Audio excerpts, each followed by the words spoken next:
Hallelujah. Hallelujah. അല്പസമയത്തെ ചിന്തയ്ക്കായിട്ട് നെഹെമ്യാവിന്റെ പുസ്തകം சற்று நேர சிந்தைக்காக நெகமியாவின் புஸ்தகம் 1 മുതലുള്ള ചില വാക്യങ്ങളെ വായിക്കാം. മൂന്നാം അധ്യായം 3வது அதிகாரம் 1 മുതലുള്ള ചില വാക്യങ്ങൾ. 1 முதல்ல சில வசனங்கள். നെഹെമ്യാവ് 3 അതിന്റെ 1. அப்பொழுது பிரதான ஆசாரியனாகிய எலியாசிபும் அவன் சகோதரராகிய ஆசாரியர்களும் எழுந்து ஆட்டுவாசலை கட்டினார்கள். ആമേൻ. ഹല്ലേലൂയ. ഇന്ന് നമ്മൾ ചിന്തിക്കുവാനിരിക്കുന്നത് യെരുശലേമിലെ പണിയപ്പെട്ട 10 വാതിലുകളെ പറ്റിയാണ്. இன்றைய தினத்தில் நாம் சிந்திக்க போகிறது எருசலேமிலே கட்டப்பட்டதான வாசல்களை பற்றி.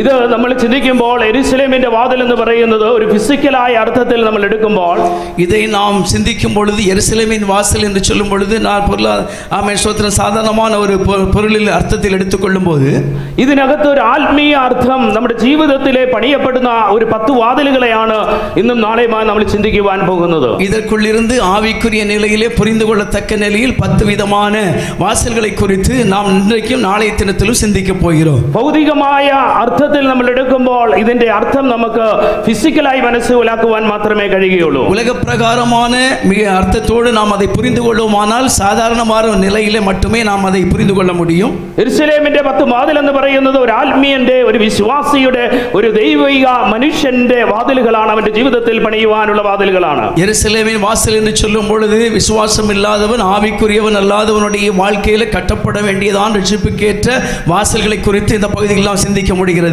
വിശ്വാസ ജീവിതത്തിലേക്ക് കയറുന്ന നാൾ മുതൽ നിത്യയുടെ ആ പരിശോധനയുടെ വാതിൽ വരെയാണ് ഒന്നാമത്തെ വാതിൽ മുതൽ 10ാമത്തെ വാതിലുകളെ ഇവിടെ പറയപ്പെടുന്നത്. விசுவாச வாழ்க்கைக்கு நேராக நாம் கடந்து வரும் பொழுது அவனுடைய ஆவிக்குரிய நிலையின் முதல் படியிலிருந்து நித்தியராஜ்யம் வரையிலும் சென்று சேரும் அளவுக்குள்ள காலகட்டத்தில் உள்ளதான அந்த சூழ்நிலைகளை குறிக்கதான் முதலாவது வாசலிருந்து 10வது வாசல் மட்டும். ஆமென். ஹல்லேலூயா. ஹல்லேலூயா. ஒன்னாமത്തെ വാതിലാണ്. ഒന്നുകൂടെ വായിക്കാമോ? நாம் ஒன்று கூட வாசிக்கலாம். அப்பொழுது பிரதான ஆசாரியனாகிய எலியாசிபும் அவன் சகோதரராகிய ஆசாரியர்களும் எழுந்து ஆட்டுவாசலை கட்டினார்கள். ஆமென். ஆட்டிന്റെ വാതിൽ, ആട്ടിൻ വാതിൽ എന്നാണ് മലയാളത്തിൽ പറയുന്നത്. இங்கே சொல்லப்பட்டிருக்கிறது ஆட்டு வாசல் என்று சொல்லப்பட்டிருக்கிறது. ഒന്നാമത്തതും അവസാനത്തതുമായ വാതിലാണ് ആട്ടിന്റെ വാതിൽ. முதலாவது வாசலும் கடைசி வாசலும் ஆட்டு வாசல். ഈ ആടുവാതിൽ എന്ന് പറയുന്നത് യെരുശലേമിലേക്ക് യാഗപീഠത്തിലേക്ക് അല്ല യാഗമൃഗമായ ആടുമാടുകളെ കൊണ്ടുവരുവാൻ പണിയപ്പെടുന്ന വാതിലാണ് ആടുവാതിൽ. இந்த ஆட்டு வாசல் என்று சொல்லுகிறது எருசலேம் தேவாலயத்துக்கு பலிபீடத்திலே பலி செலுத்தும்படி ஆடுகளை கொண்டு வருவதற்குரிய வாசல் தான் இந்த வாசல். ഈ വാതിലിലൂടെയാണ് യെരുശലേം ദേവാലയത്തിലേക്ക് ആടുമാടുകളെ കൊണ്ടുവരുന്നത്. இந்த വാசൽ வழியாக எருசலேம் தேவாலயத்துக்கு ஆடுமாடுகளை கொண்டுவது வழக்கமாக இருந்தது. അങ്ങനെയാണ് ഈ യെരുശലേം പട്ടണത്തിന്റെ വാതിലിനെ ആട്ടിൻ വാതിൽ എന്ന പേര് വന്നത് തന്നെ. அப்படியானால் எருசலேம் தேவாலயத்துக்கு இந்த பகுதியில் இந்த வாசலுக்கு ஆட்டின் வாசல் என்று சொல்லி பெயரிடப்பட்டது. ഇതൊരു ആത്മീയന്റെ ജീവിതത്തിൽ അല്ലെങ്കിൽ നമ്മുടെ വിശ്വാസിയുടെ ജീവിതത്തിൽ എപ്രകാരമാണ് ഇത് ഒരു ആത്മീയ അർത്ഥത്തിൽ എടുക്കുന്നത് നമുക്ക് നോക്കാം. இது ஒரு ஆவிக்குரியவனுடைய அல்லது ஒரு விசுவாசியினுடைய வாழ்க்கையில எந்த நிலையில் ஒரு ஆவிக்குரிய அர்த்தத்தில் இதை புரிந்து கொள்ள முடியும் என்று சொல்லி நாம் பார்க்கலாம். യോഹന്നാൻ എഴുതിയ സുവിശേഷം 10ാം അധ്യായം അതിന്റെ 9ാമത്തെ വാക്യം വായിക്കാം. யோவான் சுவிசேஷம் 10வது அதிகாரம் 9வது வசனத்தை வாசிக்கலாம். என் வழியாய் ஒருவன் உட்பிரவேசித்தால் அவன் ரட்சிக்கப்படுவான். அவன் உள்ளும் புறம்பும் சென்று மேய்ச்சலை கண்டடைவான். ആമേൻ. ഹല്ലേലൂയ. ഹല്ലേലൂയ. ഞാനേ വാതിൽ, എന്നിലൂടെ പ്രവേശിക്കുന്നവൻ രക്ഷപ്പെടും. நானே வாசல், என் வழியாய் உட்பிரவேசிக்கிறவன் ரட்சிக்கப்படுவான். അപ്പോൾ ഒന്നാമത്തെ വാതിൽ എന്ന് പറയുന്നത് ഒരുവന്റെ ആത്മീയ ജീവിതത്തിൽ ക്രിസ്തുവാകുന്ന വാതിലാണ്. அப்படியானால் ஒருவனுடைய ஆவிக்குரிய வாழ்க்கையில் முதலாவது வாசல் என்பது கிறிஸ்துவாய் இருக்கிறது. ഒരുവൻ ആദ്യത്തിൽ യേശുവിലേക്ക് കടന്നു വരുന്നതിനെയാണ് ആട്ടിൻ വാതിൽ എന്ന് കൊണ്ട് ഉദ്ദേശമാക്കുന്നത്. ஒருவன் முதல் முறையாக இயேசுவினிடத்தில் கடந்து வருகிறதான் ஆட்டு வாசல் என்கிறதான அர்த்தத்தில் இங்கே வெளிப்படுத்தப்படுகிறது. അപ്പോൾ യേശുവാകുന്ന വാതിലിലൂടെ ഒന്നാമതായി നമ്മൾ കടന്നു വരേണ്ടത് ആവശ്യമാണ്. அப்படியானால் இயேசு கிறிஸ்து என்கிற வாசல் வழியாக முதல் முறையாய் நாம் கடந்து வர வேண்டியது மிகவும் அவசியமாக இருக்கிறது. യേശുവാകുന്ന കർത്താവിലൂടെ രക്ഷിക്കപ്പെട്ട് മാനസാന്തരപ്പെട്ട് ഒരു ആരംഭ ക്രിസ്ത്യാനി യേശുവിലേക്ക് കടന്നു വരുന്നതിനെയാണ് ഒന്നാമത്തെ വാതിൽ എന്ന് പറയുന്നത്. ஆண்டவராய் இயேசு கிறிஸ்து வழியாக அந்த வாசல் வழியாக உட்பிரவேசித்து மனம் திரும்பி ரட்சிக்கப்பட்டு ஆரம்ப நிலையில் உள்ள ஒரு கிறிஸ்தவன் கடந்து வருகிறதான் இந்த முதலாவது வாசல் நமக்கு வெளிப்படுத்துகிறது. നമ്മുടെ ജീവിതത്തിൽ ആട്ടിൻ വാതിൽ പണിയപ്പെടാതെ ഇടിഞ്ഞു കിടപ്പുണ്ടോ? நம்முடைய வாழ்க்கையிலே ஆட்டு வாசல் இன்னும் கட்டப்படாமல் அது இடிக்கப்பட்ட நிலையில் கிடக்கிறதா? നമ്മുടെ ജീവിതത്തിൽ വിശ്വാസത്തിന്റെ കഥ പറയുമ്പോൾ ആത്മീയതയുടെ കഥ പറയുമ്പോൾ പ്രായം പറയുമ്പോൾ വർഷങ്ങൾ കടന്നു പോകാം. நம்முடைய விசுவாச வாழ்க்கையிலே நம்முடைய கடந்த கால வாழ்க்கையில் ஆவிக்குரிய வருஷங்களுடையதான அனுபவங்களை சொல்லும் பொழுது ஆமை நம்முடைய நிலைகளில் நாம் பல நிலைகளில் கடந்து போகலாம் இருக்கலாம். ഒരുപാട് വർഷം ക്രിസ്ത്യാനിയായിട്ട് സ്നാനപ്പെട്ടിട്ട് അഭിഷേകം പ്രാപിച്ചിട്ട് പല വർഷങ്ങളായി നമുക്ക് കണക്ക് പറയുവാൻ പറ്റും. அநேக ஆண்டுகளாக கிறிஸ்தவர்களாய் வாழ்ந்து ரட்சிக்கப்பட்டு ஞானஸ்நானம் பெற்று ஆமை சபையிலே ஆராதித்த அநேக அனுபவங்களையும் ஆண்டுகளையும் பழக்கங்களையும் நமக்கு சொல்ல முடியும். പക്ഷേ നമ്മുടെ ജീവിതത്തിന്റെ ആട്ടിന്റെ വാതിൽ, നമ്മുടെ ആത്മീയതയുടെ ആടിൻ വാതിൽ അടയ്ക്കപ്പെട്ടിട്ടുണ്ടോ, അത് പണിയപ്പെട്ടിട്ടുണ്ടോ, അത് ഇടിഞ്ഞു കിടപ്പാണോ എന്ന് നമ്മൾ പരിശോധന ചെയ്യണം. ஆனால் நம்முடைய வாழ்க்கைக்குரிய முதலாவது வாசலாய் இருக்கிற ஆட்டு வாசலானது அது கட்டப்பட்டிருக்கிறதா அல்லது இடிக்கப்பட்டிருக்கிறதா அல்லது மறுபடியும் அது உயிர்ப்பிக்கப்பட்டிருக்கிறதா என்பதை நாம் இந்த நாளில் சிந்திக்க வேண்டியது மிகவும் அவசியமாய் இருக்கிறது. യഥാർത്ഥത്തിൽ നമ്മുടെ ആത്മീയ ജീവിതത്തിലേക്ക് നമ്മൾ പ്രവേശിക്കുമ്പോൾ നമ്മുടെ ജീവിതമാകുന്ന ക്രിസ്തുവിലേക്ക്, എൻ്റെ രക്ഷിതാവായ ക്രിസ്തുവിലേക്ക്, ആ ക്രിസ്തുവാകുന്ന വാതിലിലേക്ക് നമ്മൾ പ്രവേശിച്ചിട്ടുണ്ടോ എന്ന് നമ്മൾ ആത്മപരിശോധന ചെയ്യേണ്ടത് ആവശ്യമാണ്. உண்மையிலே இந்த ராத்திரி வேளை நாம் சிந்திக்க வேண்டிய காரியம் மெய்யாகவே உண்மையாகவே நான் கிறிஸ்துவாகிய வாசல் வழியாய் பிரவேசித்திருக்கிறேனா, உண்மையிலே நான் ரட்சிக்கப்பட்டிருக்கிறேனா, என்னுடைய வாழ்க்கையில் ரட்சிப்பின் அனுபவத்தில் இன்று நிலைத்திருக்கிறதா என்பதை நம்மை நாமே பரிசோதிக்க வேண்டியது மிகவும் அவசியமாய் இருக்கிறது. ഇമ്പവും സൗന്ദര്യവും മനോഹരമായ ഒരുപാട് വാതിലുകൾ ഈ ലോകത്ത് തന്നെയുണ്ട്.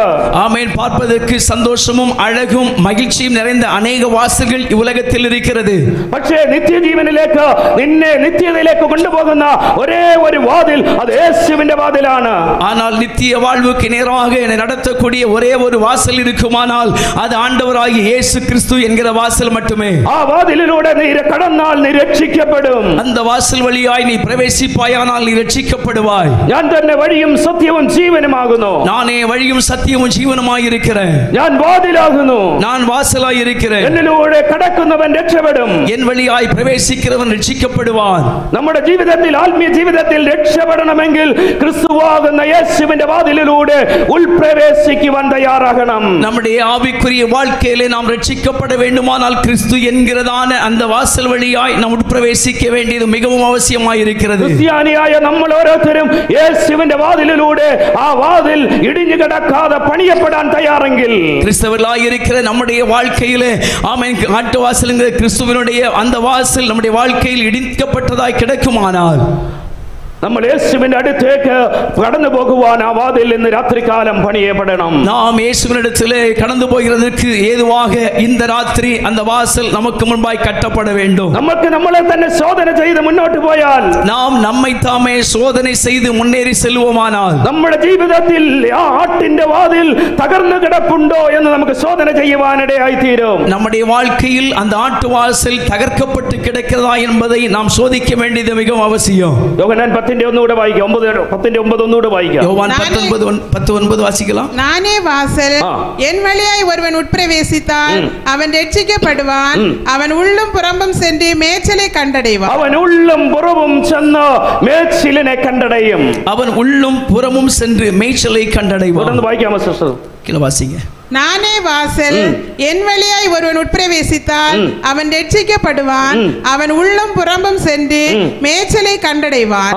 தொடர்ந்து அடுத்து, திருடன் திருடவும் கொல்லவும் அழிக்கவும் வருகிறானே அன்றி வேறொன்றுக்கும் வரான்.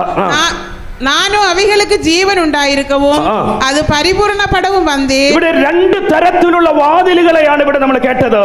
இங்க இரண்டு நிலைகளுள்ள வாசல்களை நாம் கேட்கிறோம். ഒന്ന് ക്രിസ്തുവാകുന്ന വാതിലിലൂടെ കടന്നു പോകുന്നവൻ മേച്ചിൽ പുറത്തെ കണ്ടടയും.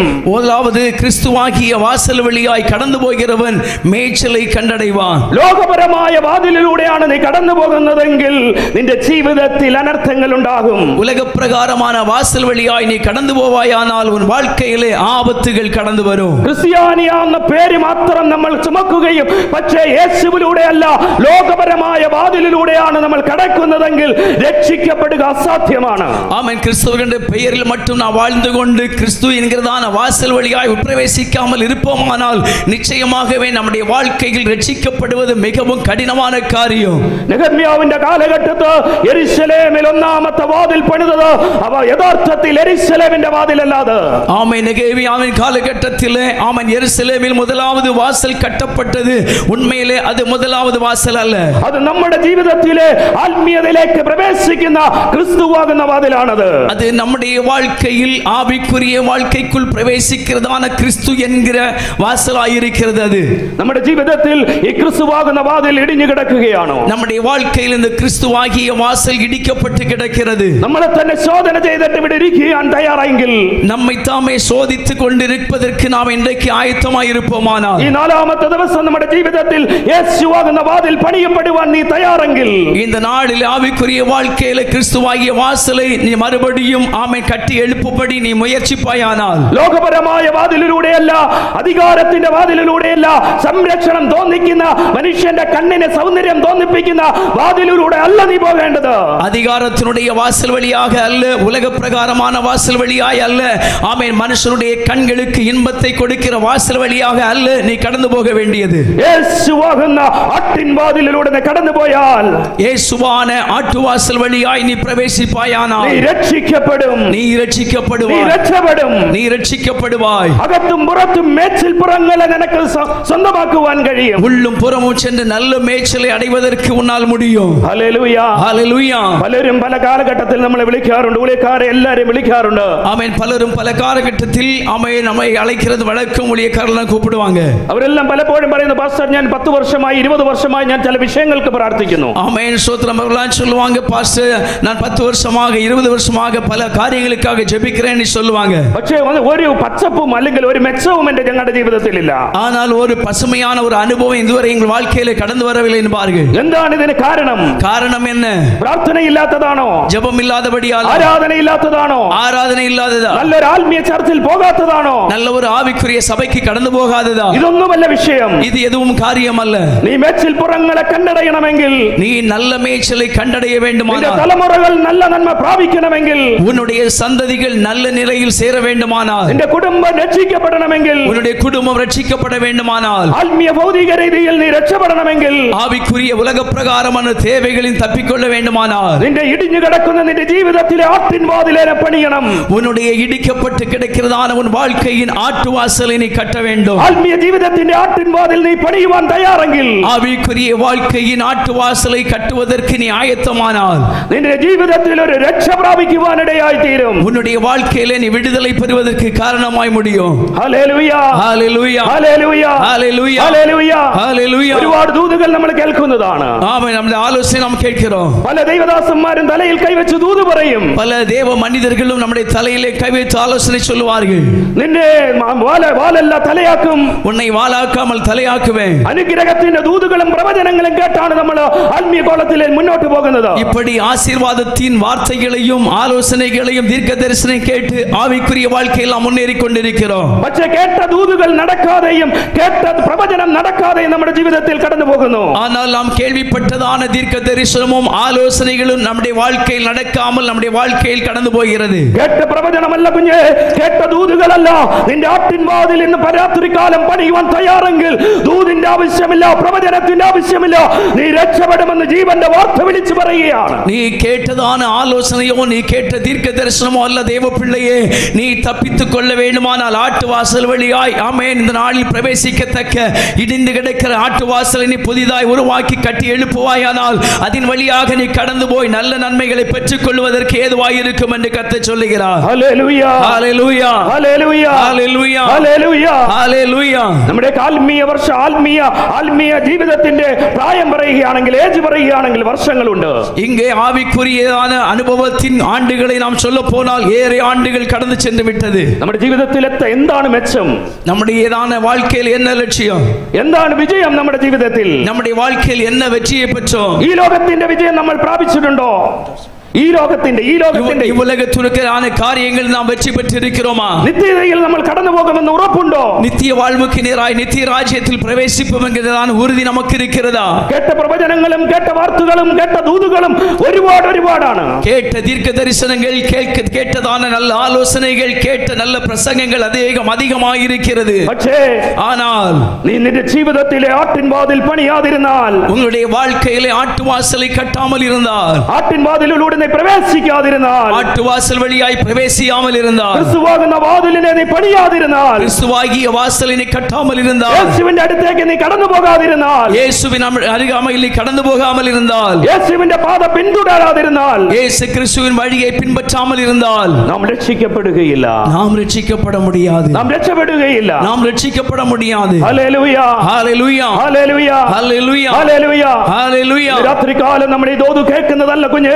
ഇന്ന് ഇവിടെ ഇരിക്കുമ്പോ നമ്മുടെ ജീവിതത്തിന്റെ ആട്ടിൻ വാതിൽ പണിയുവാൻ തയ്യാറാകണം. இந்த ராத்திரி வேளை அன்பு தேவ பிள்ளையே, நம்முடைய வாழ்க்கை விடுவிக்கப்படும்படிக்கு நம்முடைய ஆட்டு வாசலை நாம் கட்டுவதற்கு ஆயத்தமாக வேண்டும். Hallelujah, hallelujah. പണിയപ്പെടുവാൻ തയ്യാറെങ്കിൽ നിന്റെ ജീവിതത്തിൽ മെച്ചങ്ങളെ, മേച്ചിൽപ്പുറങ്ങളെ കാണുവാനിടയായി. நீ கட்டப்படுவதற்கு ஆயத்தமான வாழ்க்கையில் அநேக லட்சியங்களை பெற்று ஆமென் ஸ்தோத்திரம் ஜெயம் பெற்று வாழ்வதற்கு கர்த்தர் உனக்கு உதவி செய்வார். Hallelujah, hallelujah. അടുത്തത് രണ്ടാമത്തെ വാതിൽ നെഹെമ്യാവിന്റെ പുസ്തകം 3 അതിന്റെ 3-ാമത്തെ വാക്യം വായിക്കാം. இரண்டாவது வாசல் நெகேமியா 3:3 வாசிக்கலாம். மீன் வாசலே அசனேயாவின் குமாரர்கள் கட்டினார்கள், அதற்கு உத்திரம் பாவி, அதற்கு கதவுகளையும் பூட்டுகளையும் தாழ்பாள்களையும் போட்டார்கள். ആമേൻ, ഹല്ലേലൂയ, ഹല്ലേലൂയ.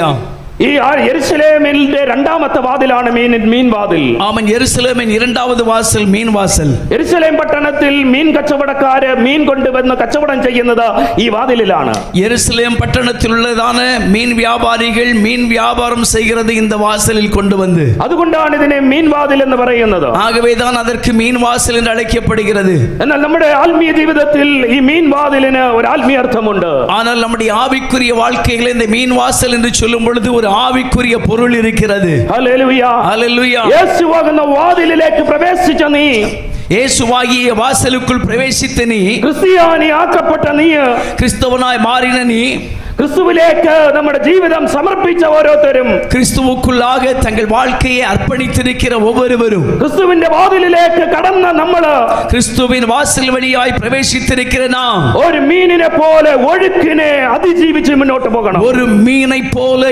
எதிர்நீச்சல் அடித்து நம் வாழ்க்கையில் முன்னேறி செல்ல வேண்டும். യഥാർത്ഥത്തിൽ യേശുവാകുന്ന വാതിലിലൂടെ നീ പ്രവേശിക്കപ്പെടുമ്പോൾ, உண்மையிலே இயேசு என்கிற வாசல் வழியாய் நீ பிரவேசிக்கும் போது, ഒരു റിയൽ ക്രിസ്ത്യാനിയായി മാറുമ്പോൾ, ஒரு உண்மையுள்ள கிறிஸ்தவனாய் மாறும்போது, യേശുവിന്റെ അഭിഷേകത്തിൽ മുന്നോട്ട് പോകുമ്പോൾ, இயேசு கிறிஸ்துவின் அபிஷேகத்தில் நிரம்பி நீ முன்னேறி செல்லும் போது, ഒരു പ്രാരംഭാദ്യ ക്രിസ്ത്യാനിയായി കടന്നു വരുമ്പോൾ, ஒரு அருமையான வாழ்க்கையில் கிறிஸ்தவனாய் கடந்து வரும்போது നിന്റെ ജീവിതത്തിൽ ഒഴുക്കുകൾ ഉണ്ടാകും. உன்னுடைய வாழ்க்கையிலே அநேக எதிர்ப்புகளை சந்திக்க நேரிடும். നിന്റെ ജീവിതത്തിൽ പ്രതിസന്ധികൾ ഉണ്ടാകും. உன்னுடைய வாழ்க்கையில் அநேக பிரதிகூலங்கள் கடந்து வரும், പരിശോധനകൾ ഉണ്ടാകും. சோதனைகள் கடந்து வரும்.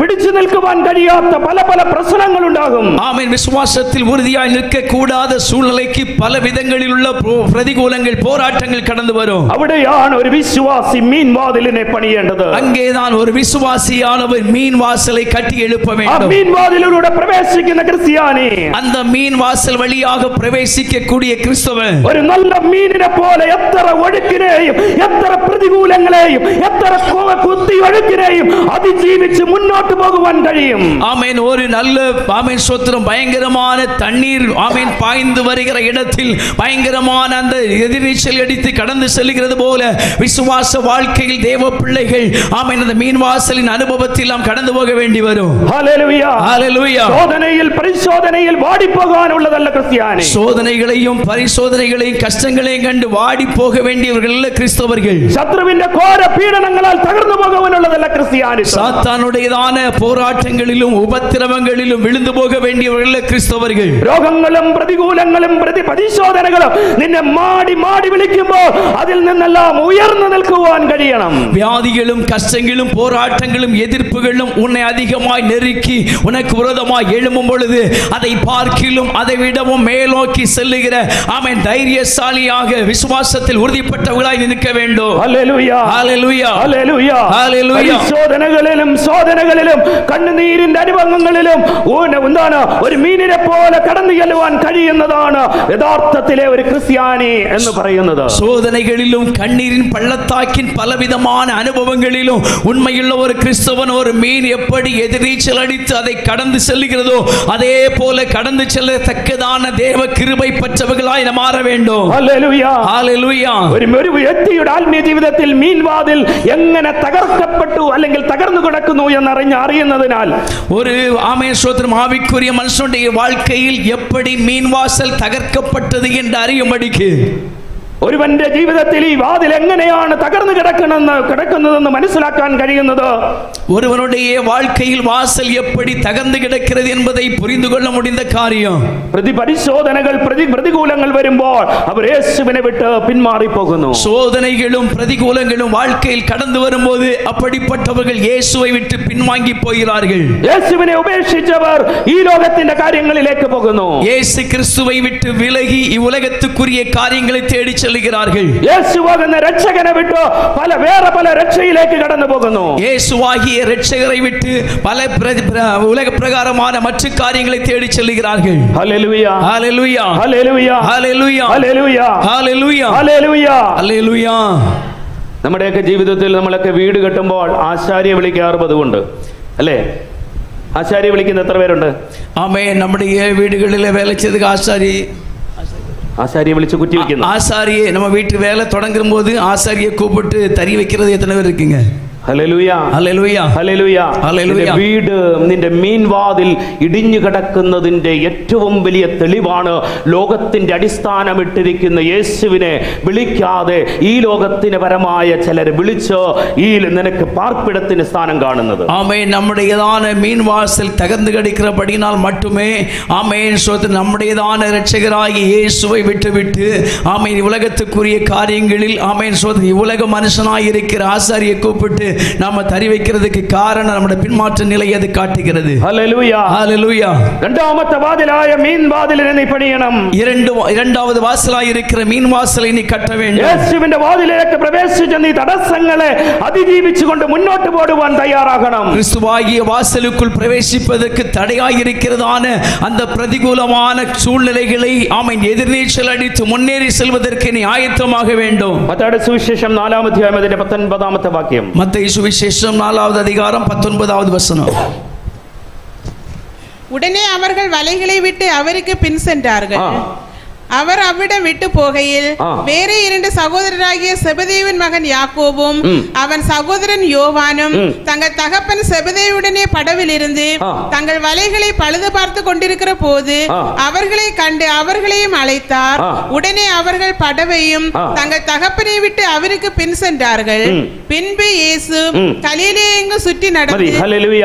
ഇവിടെ പറയുന്നത് നിങ്ങളെ ഞാൻ മീനെ പിടിക്കുന്നവരല്ല, നിങ്ങളെ ഞാൻ മനുഷ്യരെ പിടിക്കുന്നവരാക്കി. இங்கே சொல்லப்பட்டிருக்கிறது நான் உங்களை மீன் பிடிக்கிறவர்களாய் அல்ல உங்களை மனுஷரை பிடிக்கிறவர்களாய் மாற்றுவேன். മീൻവാതിൽ പണിയപ്പെട്ടാൽ ഒരുവനിൽ സംഭവിക്കുന്ന മാറ്റം, மீன் வாசல் கட்டப்படும் பொழுது அப்படிப்பட்ட ஒருவனுக்குள் நடக்கக்கூடிய மாற்றம், ഈ ലോകപരമായ എല്ലാ പ്രശ്നങ്ങളെയും അവൻ അതിജീവിച്ച് മുന്നോട്ട് പോകും. இவ்வுலகத்தில் உள்ள சகலவிதமான பிரச்சனைகளையும் அவன் ஜெயித்தவனாக முன்னேறி செல்லுவான். മാത്രമല്ല തന്റെ സഭകളിൽ പുതിയ പുതിയ ആത്മാക്കളെ നേടുവാൻ അവൻ തയ്യാറാകും. அதோடு மட்டுமல்ல தான் இருக்கிற திருச்சபையிலே புதிய புதிய ஆத்துமாக்களை ஆதாயப்படுத்தி கொண்டு வருவதற்கான கிருபையும் அவன் பெற்றுக் கொள்ளுகிறான். ഹല്ലേലൂയ ஹல்லேலூயா. താൻ അനുഭവിച്ച വാതിലൂടെ പ്രവേശിക്കുവാൻ, താൻ അനുഭവിച്ച വാതിലൂടെ താൻ കണ്ട രക്ഷയിലേക്ക് പ്രവേശിക്കുവാൻ, താൻ അനുഭവിച്ചു വന്നതാണ് அந்த രക്ഷிப்பின் வாசல் வழியாய் பிரவேசிக்கும்படிக்கு അനേകരെ ഈ രക്ഷയിലേക്ക് കൊണ്ടുവരുവാനിടയായി തീരും. അനേകരെ இந்த രட்சிப்புக்குள்ளாய் வழிநடத்தி கொண்டுவதற்கு காரணமாய் தீரும்.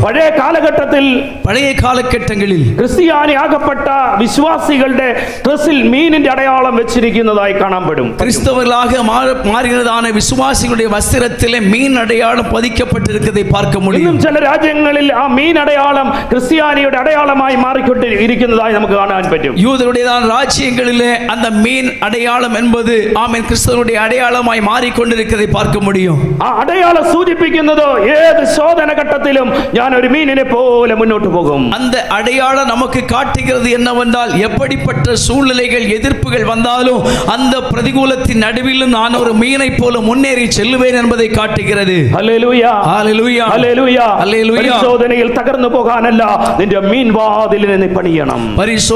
சோதனைகள் கஷ்டங்கள் கடந்து வரும்போது நீ தகர்ந்து போகிறதற்கல்ல, உன்னுடைய மீன் வாசலை நீ கட்டி எழுப்ப வேண்டும். Hallelujah hallelujah. ഒരു വാൽമീയന്റെ പ്രാരംഭ ക്രിസ്ത്യാനിയായി ആട്ടിൻ വാതിലിനെ പണിയണമെന്നാമത്.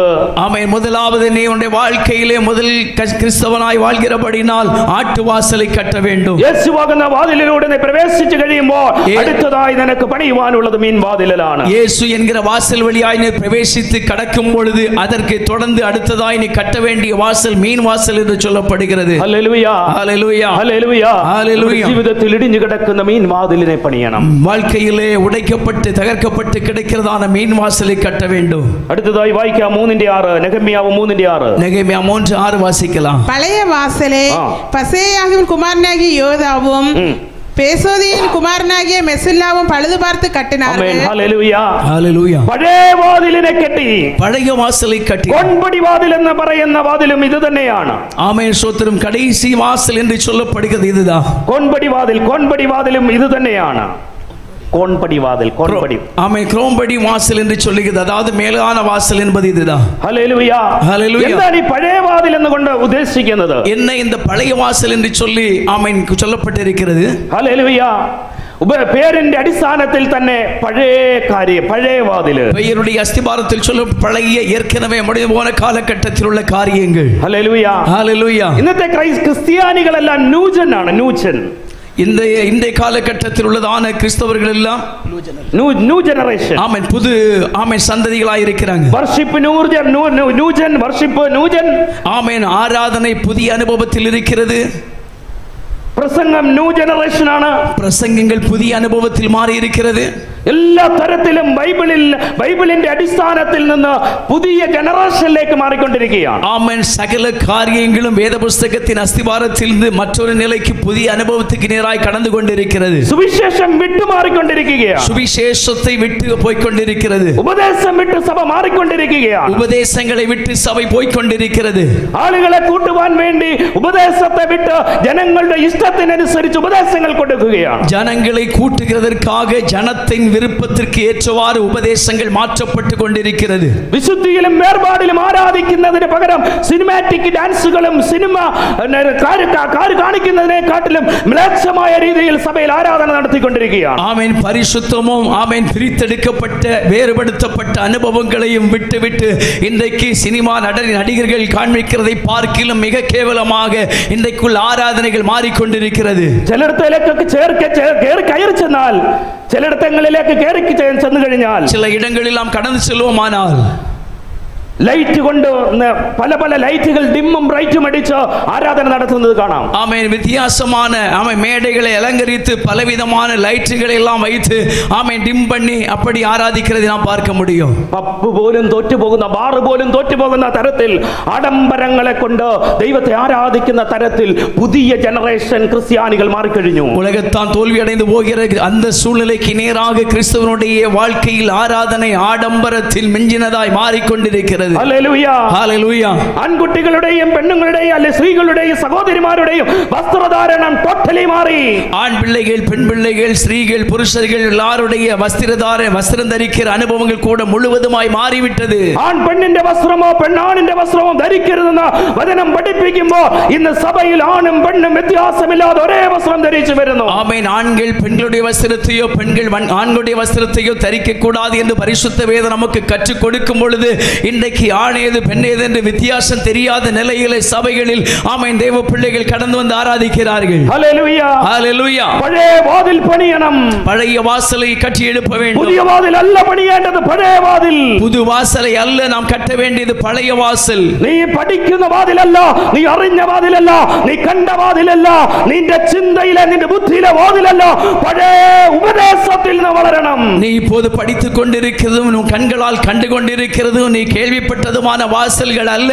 ஆமென். உன் வாழ்க்கையிலே நீ கட்டி எழுப்பப்பட வேண்டியது ஆமென் முற்பிதாக்களுடைய காலத்தில் நமக்கு கொடுக்கப்பட்டதான வாசலின் அனுபவத்தை நாம் இந்த நாட்களில் மறுபடியும் புதுப்பித்து அதற்குள்ளாய் பிரவேசிக்க வேண்டும். Hallelujah hallelujah. പരിശുദ്ധാത്മാവിന്റെ നിയോഗത്തിൽ അഭിഷിക്തന്മാർ എഴുതി വെച്ച ഈ നിത്യ ഉപദേശത്തിന്റെ വാതിൽ നീ പണിയണം. பரிசுத்த ஆவியானுடையதான நியந்திர பிரகாரம் அபிஷேக அபிஷேகம் பண்ணப்பட்டவர்களால் எழுதப்பட்ட வேத புஸ்தகத்தின் அஸ்திபாரத்தில் நமக்கு கொடுக்கப்பட்டதான அந்த உடன்படிக்கையின் நிமித்தமுள்ள வார்த்தைகளின்படி நீ உன்னுடையதான பழைய வாசலை கட்டி எழுப்ப வேண்டும். நமக்கு இஷ்டത്തിന് വളച്ചൊടിച്ച് പണിയുവാനുള്ളത് അല്ല ഉപദേശം, സത്യ ഉപദേശം എന്ന് പറയുന്നത്. நம்முடைய விருப்பத்தின்படி நாம் விரும்புகிறபடி அதை வளைத்து நெடுக்கி ஆமென் கட்டி சொல்லக்கூடியது அல்ல. ஆமென் சத்திய உபதேசம் என்று சொல்லுகிறது. നിനക്ക് ഇഷ്ടപ്പെട്ട രീതിയിൽ വസ്ത്രധാരണം ധരിച്ച് നിനക്ക് ഇഷ്ടപ്പെട്ട രീതിയിൽ ആരാധന നടത്തി ചെയ്യുവാനുള്ളതല്ല ഈ പഴയ വാതിൽ എന്ന് പറയുന്നത്. நீ விரும்புகிறபடி வஸ்திரதாரணைகள் வஸ்திரத்தை தரித்து நீ விரும்புகிறபடி நிலையில் உள்ளது ஆராதனை நடத்துகிறது அல்ல. ஆமென் ஸ்தோத்திரம். இந்த பழைய வாசல் என்று சொல்லுகிறது. Hallelujah hallelujah hallelujah hallelujah. സത്യ ഉപദേശം പറഞ്ഞാൽ ഇന്ന് സഭകൾ കാലിയാകുന്ന കാലഘട്ടമാണ്. ஆமென். சத்திய உபதேசங்களை இன்றைக்கு கற்றுக் கொடுப்போமானால் சபைகளில் உள்ள விசுவாசிகளை காணாமல் போய் ஆமென் சபைகள் வெறுமையாக்கப்படுகிற ஒரு காலகட்டத்தில் நாம் இருந்து கொண்டிருக்கிறோம். Hallelujah hallelujah hallelujah hallelujah. നിത്യോപദേശം പറഞ്ഞാൽ ഇന്ന് ജനങ്ങൾക്ക് എതിരായി നിൽക്കുന്ന കാലഘട്ടമാണ്. ஆமென். சத்திய உபதேச வசனங்களை நாம் கற்றுக் கொடுப்போமானால் இன்றைக்கு சபைகளுக்கு விரோதமாய் ஜனங்கள் எழும்பக்கூடிய காலத்தில் இருந்து கொண்டிருக்கிறோம். പല സഭകളിലും ഉപദേശമല്ല പ്രസംഗിക്കപ്പെടുന്നത്, പ്രോസ്പെരിറ്റിയാണ്. ஆமென். பல திருச்சபைகளிலும் இன்றைக்கு ஆவிக்குரிய உபதேசங்கள் அல்ல கற்றுக் கொடுக்கப்படுகிறது, உலக பிரகாரமான மேன்மை குறித்து பிரசங்கிக்கிறார்கள். ഗോസ്പൽ അല്ല ഇന്ന് സഭകളിൽ വിളമ്പുന്നത്, പകരം ഈ ലോകത്തിന്റെ കാര്യമാണ്. ஆமென். சுவிசேஷம் அல்ல திருச்சபைகளில் பிரசங்கிக்கப்படுகிறது, அதே நேரத்தில் உலகத்துக்குரிய பொருளாதாரமும் மேன்மையுமான காரியங்களை பிரசங்கிக்கிறார்கள். Hallelujah hallelujah hallelujah hallelujah hallelujah hallelujah. ലോകത്ത് പറയുന്നത് നിത്യജീവൻ മാത്രമാണ് കുഞ്ഞേ. கர்த்தருடைய வசனம் சொல்லுங்க நித்திய ஜீவனை பெற்றுக்கொள்வதற்கான வாசல். Hallelujah hallelujah. പഴയ വാതിലുകളെ പണിയണം. பழைய வாசல் இனி கட்டி പഴയ വാതിൽ എന്ന് പറയുന്നത് എന്താണ്? பழைய வாசல் என்று சொல்லக்கூடியது என்ன? അത് യിരെമ്യാവിന്റെ പുസ്തകത്തിൽ 6:16 വായിക്കാം. எரேமியா தீர்க்கதரிசி புஸ்தகம் 6வது அதிகாரம் 16வது வசனத்தை வாசிக்கலாம்.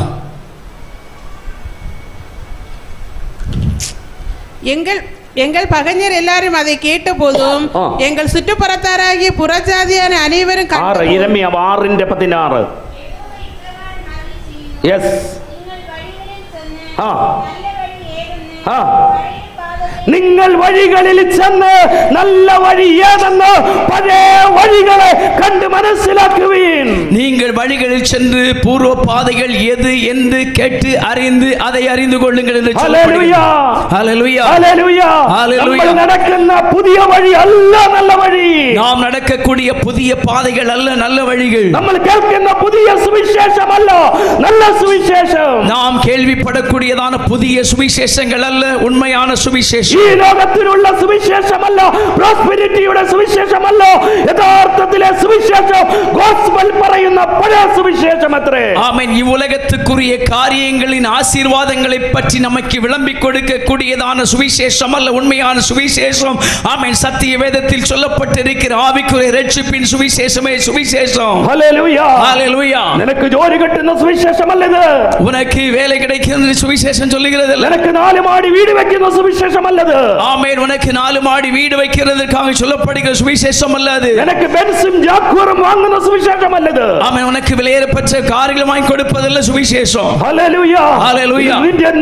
നിന്നെ നിത്യതയിലേക്ക് എടുത്തുയർത്തുന്ന, നിന്നെ നിത്യതയിലേക്ക് കൊണ്ടുപോകുന്ന, നിന്നെ യേശുവിന്റെ പാദപീഠത്തിലേക്ക് കൊണ്ടുപോകുന്ന സുവിശേഷമാണ് നിത്യതയുടെ സുവിശേഷം. உன்னுடைய வாழ்க்கையை நித்திய ராஜ்யத்தில் கொண்டு சேர்ப்பதற்காக பிரயாசப்பட்டு செல்லக்கூடியதான் ஆமென் இயேசு கிறிஸ்துவின் பழைய சுவிசேஷம். Hallelujah hallelujah. യിരെമ്യാവ് പറയുകയാണ്, നിങ്ങൾ പഴയ വഴികളിൽ ചെന്ന് അതിൽ നല്ല വഴികളെ തിരഞ്ഞെടുപ്പീൻ. எரேமியா சொல்லுகிறார், நீங்கள் வழிகளில் சென்று ஆமென் பூர்வ பாதைகள் எவை என்று விசாரித்து அதில் நல்வழிகளை தெரிந்து கொள்ளுங்கள் என்கிறார். ഒന്നുകൂടെ വായിക്കാമോ? അത് മൈക്കിൽ തന്നെ വായിക്കാമോ? ஆமென். ஒரு விசை கூட அந்த வசனத்தை வாசிக்கலாமா?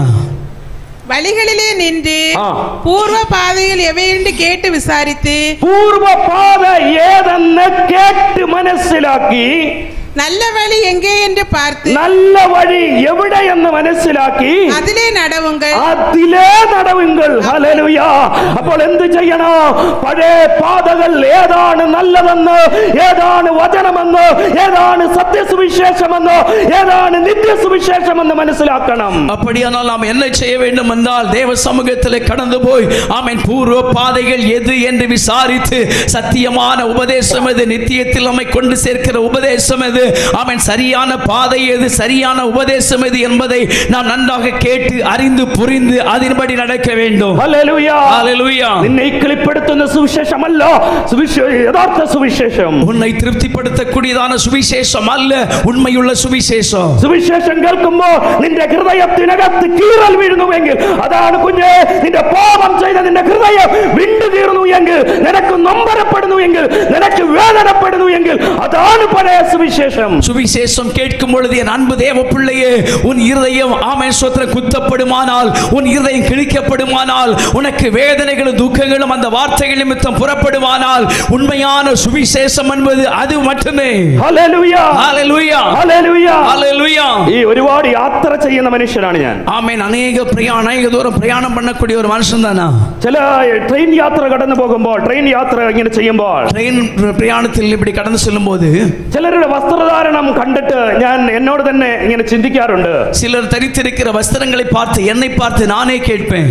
പഴയ കാലഘട്ടത്തൊക്കെ ഞങ്ങള് ഈ കടയിൽ ചെന്ന് ജീൻസ് അല്ലെങ്കിൽ പാന്റ് വാങ്ങുമ്പോൾ, ஆமென், முன் காலங்களில் நாங்கள் கடையில் போய் ஜீன்ஸ் பேண்ட் வாங்கும்போது കീറിയത് എവിടെയെങ്കിലും ഉണ്ടെങ്കിൽ അതിനെ റിട്ടേൺ ചെയ്യ പതിവായിരുന്നു. ஆமென், கிழிந்தது எங்கேயாவது இருக்குமானா அது அப்படியே திருப்பி கொடுத்துரும். കടക്കാരനെ കാണിക്കും, ഇത് കീറിയതാണ്, ഇത് പഴയതാണ്, എനിക്ക് പുതിയത് വേണം. ஆமென், கடைக்காரனிடத்துல சொல்லுவோம், இது கிழிந்திருக்குது, இது வேண்டாம், எனக்கு புதுசு நல்லது வேணும்னு கேட்போம். പക്ഷെ ഇന്നത്തെ കാലഘട്ടം നൂജൻ വന്നപ്പോൾ, ஆனால் இந்த காலகட்டத்தில் புதிய வாழ்க்கைக்குள்ளாக ஜனம் கடந்து வந்தபோது കീറിയ പാന്റ് കൊടുത്തില്ലെങ്കിൽ പുതിയ കീറാത്ത പാന്റ് കൊടുത്താൽ അവൻ പറയും ഇത് ശരിയല്ല, എനിക്ക് കീറിയ പാന്റ് മതി. ஆமென், கிழிந்த பேண்ட் கொடுக்கலன்னு சொல்லியாச்சுன்னு சொன்னா நல்ல புது பேண்ட கொடுத்தாச்சுன்னா அவன் சொல்லுவான் இது நல்லது இல்லை, இது வேண்டாம், எனக்கு கிழிந்தது போதும்னு சொல்றான். മക്കളെ നേരായി വഴിക്ക് നടത്തുവാൻ അപ്പനും അമ്മയും മുഴങ്കാലിൽ നിന്ന് സത്യോപദേശം കേട്ടോ മക്കളെ വളർത്തിയില്ലെങ്കിൽ നിന്റെ കൈവിട്ടു പോകും. பிள்ளைகள் சரியான வழியிலே நடக்காமல் போகுமானால் ஆமென், தகப்பனும் தாயும் முழங்கால் நின்று பிள்ளைகளுக்காக ஜெபித்து கர்த்தருடைய வார்த்தைகளை உபதேசித்து கொடுத்து அவர்களை சரியான வழியிலே நடத்தி கொண்டு வராவிட்டால் பிள்ளைகள் வழி மாறி போவார்கள். ഹല്ലേലൂയ, ஹல்லேலூயா. പുതിയ വഴികളിൽ നടക്കുന്ന അനേക ക്രൈസ്തവരുണ്ട്. புதிய வழிகளை தேடி நடக்கிற அநேக கிறிஸ்தவர்கள் இருக்கிறார்கள்.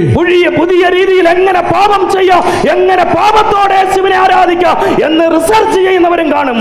ஆமென், புதிய வழிகளில் எப்படி வாழ முடியும், புதிய அனுபவத்தோடு எப்படி நான் கடக்க முடியும், ஆமென், புதிய நிலையிலே எப்படி பாவத்தோடு கூட நான் ஒத்து வாழ்ந்து ஆராதிக்க முடியும் என்கிற நிலையிலே சிந்தித்துக் கொண்டிருக்கிற காலத்தில் வந்து விட்டோம். അതിനെ സൈഡ് ഇടിക്കുകയും അതിനെ കൈയടിക്കുകയും അതിന് നേരെ എന്താണ് കൈയടിച്ച് ജഗായിക്കുകയും ചെയ്യുന്ന ഒരുപാട് ഊഴിയക്കാരും കാണും. ஆமென், அதை கேட்டு அப்படிப்பட்ட ஒரு வாழ்க்கையிலே கைதட்டி அதை உற்சாகப்படுத்தி அதை பின்தொடர்ந்து அதற்கு உதவி செய்கிற அநேக வாலிபர்களை நாம் இன்றைக்கு பார்க்க முடியும். അവിടെ ക്രൗഡുകൾ കൂടാം, അവിടെ ജനസംഖ്യ കൂടാം, அங்கே ஜனங்கள் கூடி வரலாம். പക്ഷേ ഹോളി സ്പിരിറ്റ് അവിടെ ഉണ്ടോ? ஆனால் கர்த்தருடைய ஆவியானவர் அங்கே இருக்கிறார். ലക്ഷതിയിൽ പ്രവർത്തിക്കുന്ന ദൈവമാണോ നമ്മുടെ ദൈവം?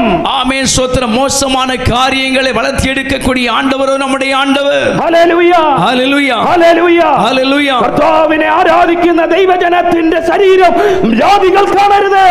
ஆமென், ஸ்தோத்திரம். ஆண்டவரை ஆராதிக்கக்கூடிய தேவ ஜனத்தினுடைய சரீரமானது அது ஆமென் ஸ்தோத்திரம் பரிசுத்தம் உள்ளதா இருக்க வேண்டும். உலக மேச்சமான காரியங்கள் உள்ளதா இருக்க கூடாது. ഹല്ലേലൂയ, ஹல்லேலூயா. കീറിയതൊടുക്കാനല്ല നല്ല വസ്ത്രം തരുന്ന ദൈവമാണ് നമ്മുടെ ദൈവം. ஆமென், கிழிந்து போன வஸ்திரம் அல்ல, நல்ல வஸ்திரத்தை தரிக்க வைத்த ஆண்டவர் தான் நம்முடைய ஆண்டவர். ഹല്ലേലൂയ.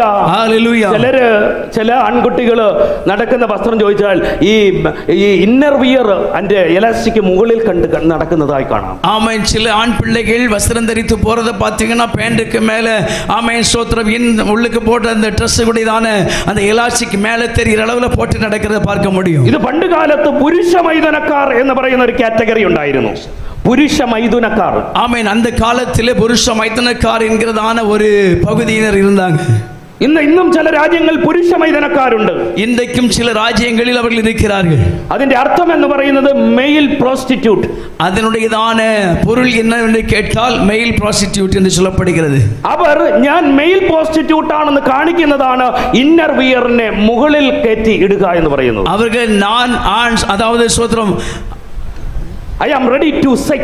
அதான இந்த ஆமென் ஸ்தோத்திரம். நான் ஆமென் செக்ஸுக்கு ஆயத்தமா இருக்கிறேன், அதாவது ஆண் தத்துவத்தில் இருக்கிறேன் என்பதை வெளிப்படுத்தி காட்டுவதற்காக அந்த வஸ்திரம் மேலே தூக்கி அவங்க நடக்கிறத பார்க்க முடியும். Hallelujah hallelujah. കുട്ടികളെ വളർത്തുന്ന മാതാവേ പിതാവേ, നിന്റെ മകൻ മ്ലേച്ഛമായ രീതിയിൽ പുതിയ വസ്ത്രങ്ങൾ, പുതിയ രീതിയിൽ, പുതിയ ഉപദേശങ്ങളിൽ വീഴുമ്പോൾ നീ അത് സൂക്ഷിച്ചു കൊള്ളണം. യെരമ്യാവ് പറഞ്ഞതുപോലെ പഴയ ഉപദേശത്തിൽ പൈതങ്ങളെ വളർത്തണം. ஆமென். பிள்ளைகளை, தலைமுறைகளை ஆமென் ஸ்தோத்திரம் வாழ்க்கையிலே ஆமென் இன்றைக்குள்ள புதிய ஆமென் உபதேசத்தின்படி, புதிய முறையின்படி, புதிய நிலைகளில் வஸ்திரங்கள் தரித்து நடக்க அவர்கள் ஆரம்பிக்கும் போது என் அன்பு பெற்றோர்களே ஆமென் ஸ்தோத்திரம் அவர்களுக்கு நல்ல புத்தி உபதேசித்து கொடுத்து ஆமென் ஆரம்ப காலத்தில் பூர்வ பிதாக்கள் நமக்கு கற்றுக் கொடுக்க மாதிரியின்படி தேவ வசனத்தின் சத்தியத்துக்குள் அவரை நடத்துவதற்கு நாம் முன்வர வேண்டும். Hallelujah hallelujah hallelujah hallelujah. കുഞ്ഞ് ജനിക്കുമ്പോൾ അപ്പനും അമ്മയും ഉപവാസിക്കണം. എൻ്റെ കുഞ്ഞ് ഈ ലോകത്തിന്റെ മ്ലേച്ഛതകളിൽ വീഴരുത്. ஆமென். ஒரு குழந்தையை பெற்றெடுக்கும் பொழுதே தகப்பனும் தாயும் உபவாசித்து ஜெபிக்க வேண்டும். என்னுடைய பிள்ளையானது ஆமென் இவ்வுலகத்துக்குரிய அக்கிரமங்களிலும் அதர்மமான காரியங்களிலும் தீமையில் விழுந்து போகக்கூடாது என்று சொல்லி நாம் ஜெபிக்க வேண்டும். ഹല്ലേലൂയ ஹல்லேலூயா ഹല്ലേലൂയ ஹல்லேலூயா. പഴയ ഒന്നുകൂടെ വായിക്കാമോ? യെരമ്യാവ് 6:16. വഴികളിലെ നിന്ന് പൂർവ്വ പാതകൾ എവയെന്ന് കേട്ട് പൂർവ്വ പാതകൾ എവിടെയെന്ന് കേൾക്കണം നീ. ഹല്ലേലൂയ. അതിന് ആത്മാവുള്ള സഭകളിൽ പോണം. ஆமென். வழிகளில் சென்று பூர்வ பாதை எங்கே என்று நீ கேட்க வேண்டும். அதற்கு நீ ஆவிக்குரிய பரிசுத்த ஆவியானோர் நிரம்பி வழிகிற ஆராதனைக்கு செல்ல வேண்டும். ഉപദേശം വിളമ്പുന്ന സഭകളിൽ കടന്നു ചെല്ലണം. ஆமென். உபதேசத்தை கற்றுக் கொடுக்கிற சபைகளுக்கு செல்ல வேண்டும். നിത്യ ഉപദേശത്തെ പഠിപ്പിക്കുന്ന സഭകളിൽ പറഞ്ഞു ചെല്ലണം. நித்திய வாழ்வுக்கு தேவையான உபதேசங்களை கற்றுக் கொடுக்கிற சபைக்கு செல்ல வேண்டும். ഹല്ലേലൂയ ஹல்லேலூயா. നിന്റെ പണവും പത്രാസും നിന്റെ പ്രൗഢിയും നിന്റെ തൊഴിലിന്റെ മഹിമയും കഴിഞ്ഞുകൊണ്ട് കൈയടിക്കുന്നിടത്തല്ല പോകേണ്ടത്. உன்னுடைய பணமும் பொருளும் ஆமென் உனக்கு இருக்கிற ஆஸ்தியும் சந்தர்ப்பத்தையும் கண்டு ஆமென் உன்னுடையதான வேலையினுடைய பிரஸ்தாபத்தை காட்டிக்கொண்டு ஆமென் கைதட்டி சந்தோஷப்படுத்துகிற சபைக்கெல்லாம் நீ போக வேண்டியது. ഹല്ലേലൂയ ஹல்லேலூயா ഹല്ലേലൂയ ஹல்லேலூயா. യേശു പറഞ്ഞത് പാപിയേ നീ മരിക്കും. இயேசு சொல்கிறார் பாவியே நீ மரித்து போ. പാപത്തിന്റെ ശമ്പളം മരണമത്രേ. பாவத்தின் சம்பளம் மரணம். ഹല്ലേലൂയ ஹல்லேலூயா. മൂന്നാമതായി നമ്മൾ കെട്ടേണ്ട വാതിൽ പഴയ വാതിൽ. மூன்றாவது நாம் வாசித்து கேட்ட வாசல் பழைய வாசல். പഴയ ഉപദേശത്തിലാണോ ഞാനും എൻ്റെ കുഞ്ഞുങ്ങളും എൻ്റെ കുടുംബവും ജീവിക്കുന്നത്? பழைய உபதேசத்தில் நாம் இன்றைக்கு நாமும் நம்முடைய குடும்பமும் நம்முடைய பிள்ளைகளும் வாழ்ந்து கொண்டிருக்கிறோமா? നിന്റെ ഭാര്യ നിന്റെ വീടിനകത്ത് ഫലപ്രദമായ മുന്തിരിവള്ളി പോലെ ഇരിക്കും. ஆமென். உன்னுடைய மனைவி உன் வீட்டிலே ஆமென் ஸ்தோத்திரம் கனிதரும் திராட்சை செடியை போல் இருப்பார். നിന്റെ മക്കൾ നിന്റെ മേശയ്ക്ക് ഒലിവ തൈകൾ പോലെ ഇരിക്കും. உன்னுடைய பிள்ளைகள் உன் பந்தியை சுற்றிலும் ஒலிவ மர கன்றுகளைப் போல் இருப்பார்கள். അതിന് വേണ്ടത് യഹോവയെ ഭയപ്പെട്ടവന്റെ വഴികളിൽ നടക്കുന്ന ഏവനും ഭാഗ്യവാൻ. அதற்கு தேவை என்ன என்று சொன்னால் கர்த்தருக்கு பயந்து அவர் வழிகளில் நடக்கிறவன் எவனோ அவன் பாக்கியவான். அதுவே பழைய வழிகள். യഹോവയെ ഭയപ്പെട്ട് ഏത് വഴികളിൽ നടക്കണം? പഴയ വഴികളിൽ നടക്കണം. கர்த்தருக்கு பயப்படுகிறவன் எந்த வழியில் நடக்கணும்? பழைய வழிகளில் நடக்க வேண்டும். അതാണ് യെരമ്യാവിന്റെ പുസ്തകം പറയുന്നത്.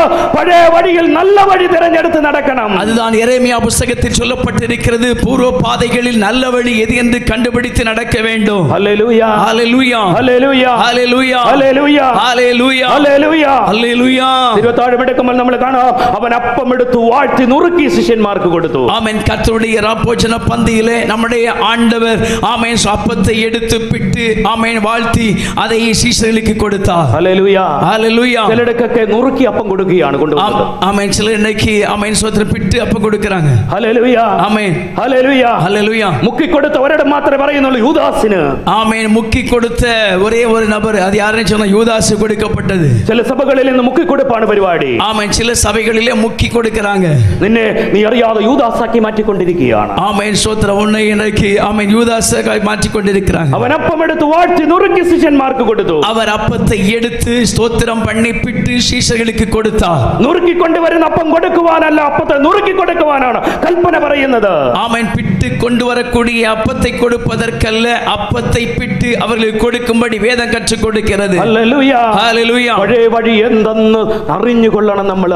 பழைய வழி எது என்று நாம் அறிந்திருக்க வேண்டும். യഥാർത്ഥ സുവിശേഷം, യഥാർത്ഥ ഉപദേശം സുവിശേഷം എന്താണെന്ന് നമ്മൾ അറിയണം. உண்மையான சுவிசேஷம், உண்மையான உபதேசங்கள் எது என்று நாம் அறிந்திருக்க வேண்டும். ഹല്ലേലൂയ ஹalleluya ഹല്ലേലൂയ ஹalleluya. പഴയ വാതിൽ നമ്മൾ പണിയപ്പെടണം. பழைய வாசலை நாம் கட்டி எழுப்ப வேண்டும். നമ്മുടെ ജീവിതം, നമ്മുടെ തലമുറകളോ, നമ്മുടെ മനവി വീടിനകത്ത് ഫലപ്രദമായ മുന്തിരിവള്ളി പോലെയും മക്കൾ മേശയ്ക്ക് ചുറ്റും ഒലിവുതൈകൾ പോലെയും ഇരിക്കണമെങ്കിൽ നീ എന്ത് ചെയ്യണം? യഹോവയെ ഭയപ്പെട്ടവന്റെ വഴികളിൽ നടക്കണം. நம்முடைய குடும்பத்தில் நம்முடைய மனைவி ஆமென் ஸ்தோத்திரம், ஆமென் ஸ்தோத்திரம், ஒலிவ தந்தை போலவும், ஆமென் பிள்ளைகள் மேசைக்கு சுற்றிலும், ஆமென் ஸ்தோத்திரம், கண்டுகளை போலவும் இருக்க வேண்டுமானால் நாம் நம்முடைய வாழ்க்கையிலே பழைய வழிகளில் நடக்கிறவர்களாய் இருக்க வேண்டும். പഴയ വഴിയിൽ നടക്കാത്ത കുടുംബങ്ങളിലെ അവസ്ഥ എന്താണെന്ന് അറിയാമോ? ஆமென். பழைய தேவ உபதேசத்தை விட்டு நடக்கிறவருடையதான வாழ்க்கையின் அனுபவம் என்ன தெரியுமா?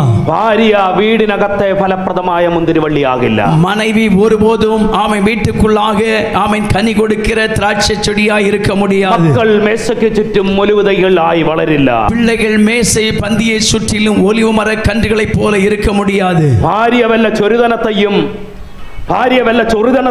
ചൊരിതനം ஆமென் ஸ்தோத்திரம். மனைவி ஆமென் ஸ்தோத்திரம், ஆமென். இந்த சொரியிறதுல ചില പച്ചലകൾ ചൊറിയും, അറിയോ? செஞ்சட்டி மாதிரி. ഹല്ലേലൂയ ஹalleluya. യഹോവയെ ഭയപ്പെട്ട് നടക്കാത്തവന്റെ കുടുംബത്തിലെ ഭാര്യ ചൊരിതനമാണ്. ஆமென் ஸ்தோத்திரம். கர்த்தருக்கு பயப்படாமல் நடக்கக்கூடிய வீட்டிலே மனைவி ஆமென் செஞ்சட்டின்னு சொல்லுவாங்கல்ல, அந்த ஊரில் எடுக்கும் அந்த செடி மாதிரி. എപ്പോഴും കുടുംബത്തിൽ ചൊറിഞ്ഞുകൊണ്ടേയിരിക്കും. எப்பவும் அந்த குடும்பத்துக்குள்ள ஊரல் எடுத்துக்கிட்டே இருக்கும். എപ്പോഴും കലഹങ്ങളായിരിക്കും. எப்பவும் அங்க பிரச்சனையாகவே இருக்கும். എപ്പോഴും சண்டைകളായിരിക്കും. எப்பவும் சண்டை வந்துகிட்டே இருக்கும். ഞങ്ങളുടെ പോലെയുള്ള ഊഴിയക്കാർക്ക് അത് തീർക്കാനേ സമയമുള്ളൂ. எங்களை மாதிரி உள்ள ஊழியக்காரங்க அதை தீர்த்து வைக்க தான் நேரம் கிடைக்கும். തീർത്ത് വീട്ടിൽ വരുമ്പോൾ വീണ്ടും പ്രശ്നമാകും. இவங்க கொஞ்சம் நல்லா பேசி வரும்போது மறுபடியும் பிரச்சனையாகும். ഹല്ലേലൂയ ஹalleluya. ഇതിന് കാരണം എന്താണെന്ന് അറിയാമോ? காரணம் என்ன தெரியுமா? യഹോവയെ ഭയപ്പെട്ടവന്റെ വഴികളിൽ നടക്കാത്തതാണ്. கர்த்தருக்கு பயந்து அவர் வழிகளில் நடக்காமல் இருக்கிறபடியினால். മക്കൾ എങ്ങനെ ഇരിക്കണമെന്നാണ് പറയുന്നത്? മക്കൾ മേശയ്ക്ക് ചുറ്റും ഒലിവുതൈകൾ പോലെ ഇരിക്കണം. ஆமென். வேதம் இப்படி சொல்கிறது, பிள்ளைகள்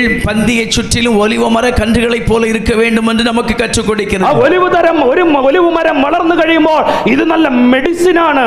இந்த ஒலிவ மரமானது நன்றாக வளர்ந்து வரும் பொழுது நல்ல மருத்துவ குணமுள்ளதாய் இருக்கிறது. ഈ മരം വളർന്നു കഴിയുമ്പോൾ നല്ല തണലുകൾ കൊടുക്കും. இந்த மரம் வளர்ந்து வரும்போது நல்ல நிழல் கொடுக்கிறது. അപ്പനും അമ്മയ്ക്കും വയസ്സാങ്കാലത്ത് മക്കൾ നല്ല ഔഷധങ്ങൾ കൊടുത്ത് നല്ല തണലായി നിൽക്കണം. ஆமென். தகப்பனு தாய்க்கும் ஆமென் வயது சென்று அவர்கள் முதிர் வயதாகும் பொழுது ஆமென் பிள்ளைகள் அவர்களுக்கு நல்ல மருந்தாகவும் நல்ல தாங்கி தணல் கொடுக்கிறவர்களாகவும் இருக்க வேண்டும். പരമ്പെ ആളാത്തവൻ മക്കളെ ഭയക്കുന്നു.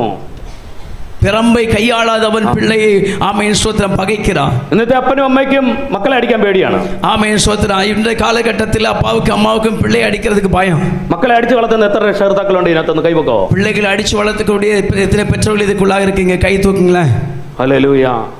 അടിച്ചു വളർത്തിയില്ലെങ്കിൽ വാർദ്ധക്യത്തിൽ നിന്നെ അവൻ അടിക്കും. ஆமென். நீ பிள்ளையை இந்த காலகட்டத்தில் அடித்து வளர்த்தாவிட்டால் வயதான காலத்தில் அவன் உன்னை அடிப்பான். Hallelujah hallelujah. Hallelujah hallelujah. അതാണ് ഇവിടെ പറയുന്നത്. പഴയ വഴികളിൽ നിന്ന് നല്ല വഴി ഏതെന്ന് തിരഞ്ഞു കൊടുക്കണം. ஆகவே தான் இங்கே சொல்லப்பட்டிருக்கிறது, பூர்வ பாதையில் சென்று நல்ல வழி எது என்று கண்டுபிடியுங்கள் என்று. Hallelujah hallelujah. ഹല്ലേലൂയ ஹalleluya. നമ്മൾ ഉപവസിച്ചിട്ട് കാര്യമുണ്ടോന്നല്ല, നമ്മൾ വാതിലുകളെ പണിതിട്ട് നമ്മൾ ഉപവസിക്കണം. ஆமென். நீங்கள் உபவாசித்து பிரயோஜனம் இல்லை என்று சொல்லவில்லை. நீங்கள் உங்கள் வாசல்களை கட்டி எழுப்பின பிற்பாடு உபவாசியுங்கள். നമ്മൾ എത്ര മണിക്കൂർ പ്രാർത്ഥിക്കുന്നതല്ല വിഷയം. நாம் எத்தனை மணி நேரம் ஜெபிக்கிறோம் என்பதல்ல காரியம். കൃപാസന സഭയുടെ ഫൗണ്ടറായ യേശുദാസ് അയ്യ 3 സ്തോത്രേ പറയുള്ളൂ എന്നാ പറയുന്നത്. ஆமென். கிருபாசனம் சபையினுடையதான ஆமென் ஸ்தோத்திரம் ஸ்தாபகராய் இருக்கிற യേശുദാസ് ஐயா 3 ஸ்தோத்திரம் தான் ഒരു சொல்லுவாங்க. രോഗി കടന്നു കഴിഞ്ഞാൽ സ്തോത്രം ഇത്രയുള്ള രോഗം വിടുതലാണ്. ஆமென். அவர் யாரும் வியாதியத்தில் வந்தாச்சுன்னா ஸ்தோத்திரம் சொன்னாலே அந்த வியாதி ஓடி போயிடும். ഹല്ലേലൂയ. ஹalleluya. ഇന്നത്തെ നമ്മളെല്ലാം മണിക്കൂർ കണക്ക് പ്രാർത്ഥിച്ചിട്ട് ഒരു വിടുതലും സംഭവിക്കുന്നില്ല. இந்த காலகட்டத்தில் நாமெல்லாம் பல மணி நேரம் ஜெபம் பண்ணி ஒரு விடுதலையும் கிடைக்க மாட்டாங்க. കാരണം എന്താണെന്നറിയോ? காரணம் என்ன தெரியுமா? വാതിൽ പണിയപ്പെടുന്നില്ല. வாசல் കട്ടപ്പെടவில்லை. അത് ഇടിഞ്ഞു കിടക്കുകയാണ്. அது இடிந்து கிடக்கிறது. ആട്ടിൻ വാതിലും പണിതിട്ടില്ല, മീൻ വാതിലും പണിതിട്ടില്ല, പഴയ വാതിലും പണിതിട്ടില്ല. ஆட்டு வாசலும் கட்டப்படவில்லை, மீன் வாசலும் கட்டப்படவில்லை, பழைய வாசலும் கட்டப்படவில்லை. ഇടിഞ്ഞു കിടക്കുന്ന നിന്റെ ആത്മീയ വാതിൽ പണിയപ്പെടുവാൻ നീ தயாரல்ல. இடிந்து கிடக்கிறவனுடைய ஆவிக்குரிய வாசலை நீ கட்டுவதற்கு ஆயத்தமானால் ഈ ലോകത്തിന്റെ നന്മ തേടി ഓടിക്കൊണ്ടിരിക്കുകയാണ്. இந்த உலகத்தினுடைய நன்மையை தேடி நீ ஓடிக்கொண்டிருக்கிறாய். നിന്റെ ആത്മീയ ജീവിതത്തിന്റെ ഇടിഞ്ഞു കിടക്കുന്ന വാതിൽ നീ കാണാതെ പോകുന്നു. உன்னுடைய ஆவிக்குரிய வாழ்க்கையிலே உன்னுடையதான ஆவிக்குரிய வாசல் இடிக்கப்பட்டிருக்கிறதை நீ கண்டுகொள்ளாமல் நடந்து கொண்டிருக்கிறாய். ആത്മീയ കണ്ണ് അന്ധത പിടിച്ചിരിക്കുകയാണ്. உன்னுடைய ஆவிக்குரிய கண்கள் இன்றைக்கு மங்கி இருக்கிறது. Hallelujah hallelujah hallelujah hallelujah. നമുക്ക് പ്രശ്നം വരുമ്പോൾ നമ്മൾ വേറെ റൂട്ട് നോക്കും. நமக்கு பிரச்சனைகள் வரும்போது நாம் வேற வழியை தேடுகிறோம். പക്ഷേ വേറെ ജാതികളായിരിക്കുന്ന സഹോദരങ്ങൾ അവർക്ക് വിഷയം വരുമ്പോൾ ക്രിസ്തുവിനെ തേടി ഇങ്ങോട്ട് വരുന്നു. ஆனால் புறஜாதிகளாயிருக்கிற மற்றவர்கள் அவர்களுக்கு ஒரு பிரச்சனை வரும்போது அவர்கள் கிறிஸ்துவை தேடி வருகிறார்கள். Hallelujah hallelujah hallelujah hallelujah hallelujah hallelujah.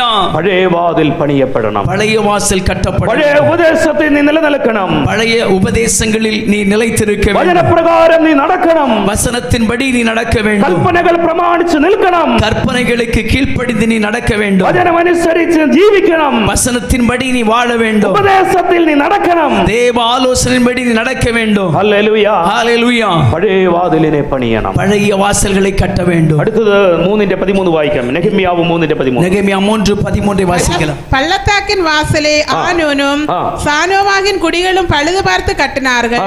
அவர்கள் அதை கட்டி அதற்கு கதவுகளையும் താഴ്വര വാതിൽ എന്നാണ് ഇതിന് പറയുന്നത്.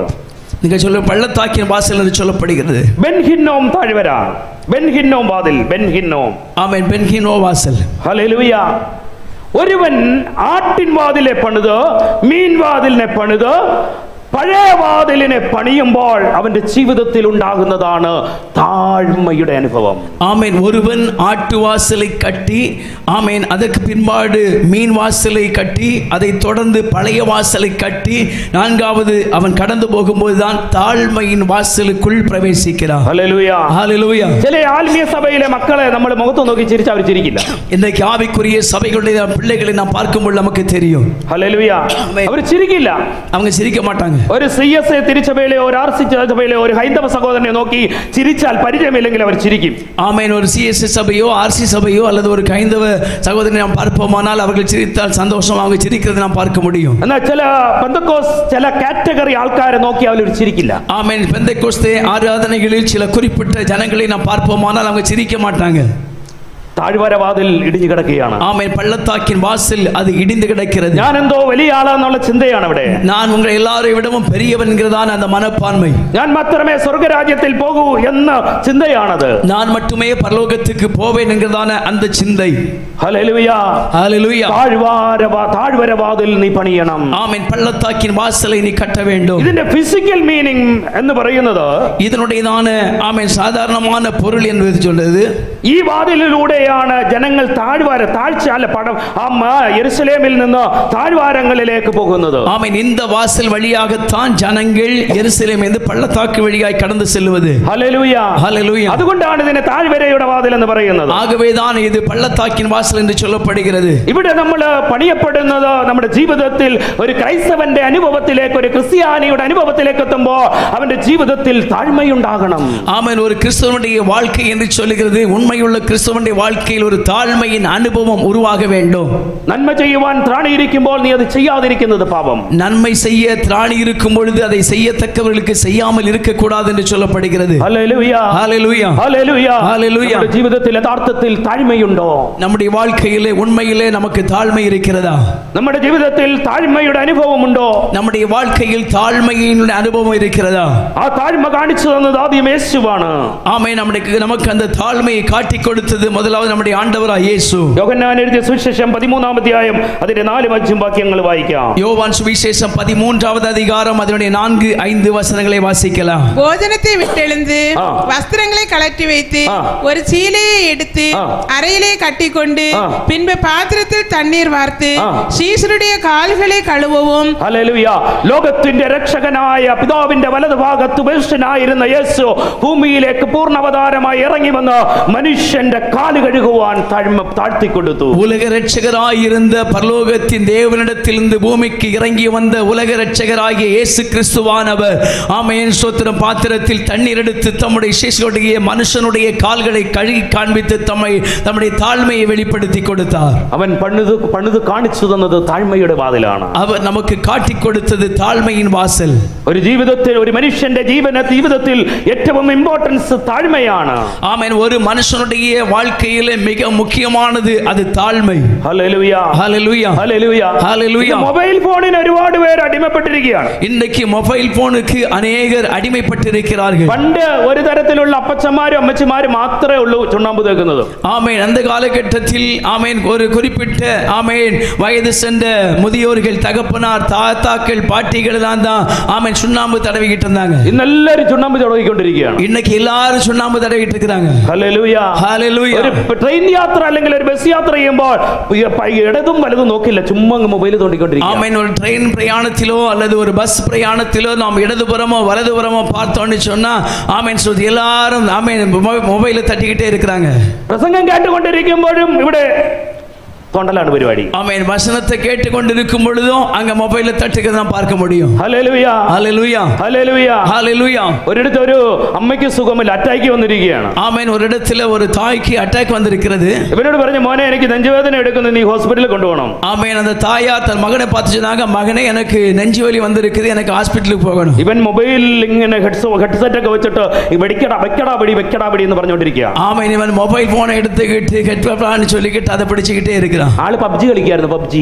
ஆமென். சோதனை தப்பிக்கிட்டே இருக்கிறான். ഹല്ലേലൂയ ஹல்லேலூயா ഹല്ലേലൂയ ஹல்லேலூயா. മക്കൾക്ക് പ്രായം പക്വതയാകുന്നതിന് മുമ്പ് മൊബൈൽ വാങ്ങിച്ചു കൊടുക്കുന്ന അപ്പനും അമ്മയും ആദ്യം പഴയ വാതിൽ പണിയണം. ஆமென். சோத்திரம். பிள்ளைகளுக்கு வயது முதிர்வு வருவதற்கு முன்பாக மொபைல் போன் வாங்கி கொடுக்கக்கூடியதான தகப்பனும் தாயும் முதலாவது பழைய வாசலை கட்ட வேண்டும். 10ാം ക്ലാസ് മോനെ നീ നല്ല മാർക്ക് എടുത്താൽ നിനക്ക് ഞാൻ ഒരു ആൻഡ്രോയിഡിന്റെ ഫോൺ വാങ്ങിച്ചു തരും. ஆமென். 10வது வகுப்புல மகனே நீ நல்ல மார்க் எடுத்தீன்னா உனக்கு ஆண்ட்ராய்டு மொபைல் வாங்கி தருவேன். ഹല്ലേലൂയ ஹல்லேலூயா. നീ രക്ഷിക്കപ്പെട്ടിട്ടില്ല എന്നതാണ് ഏറ്റവും വലിയൊരു കാര്യം. ஆமென். அதனுடைய தெளிவு என்பது நீ இதுவரை രക്ഷിക്കപ്പെടவில்லை என்பது அது நமக்கு காட்டுகிறது.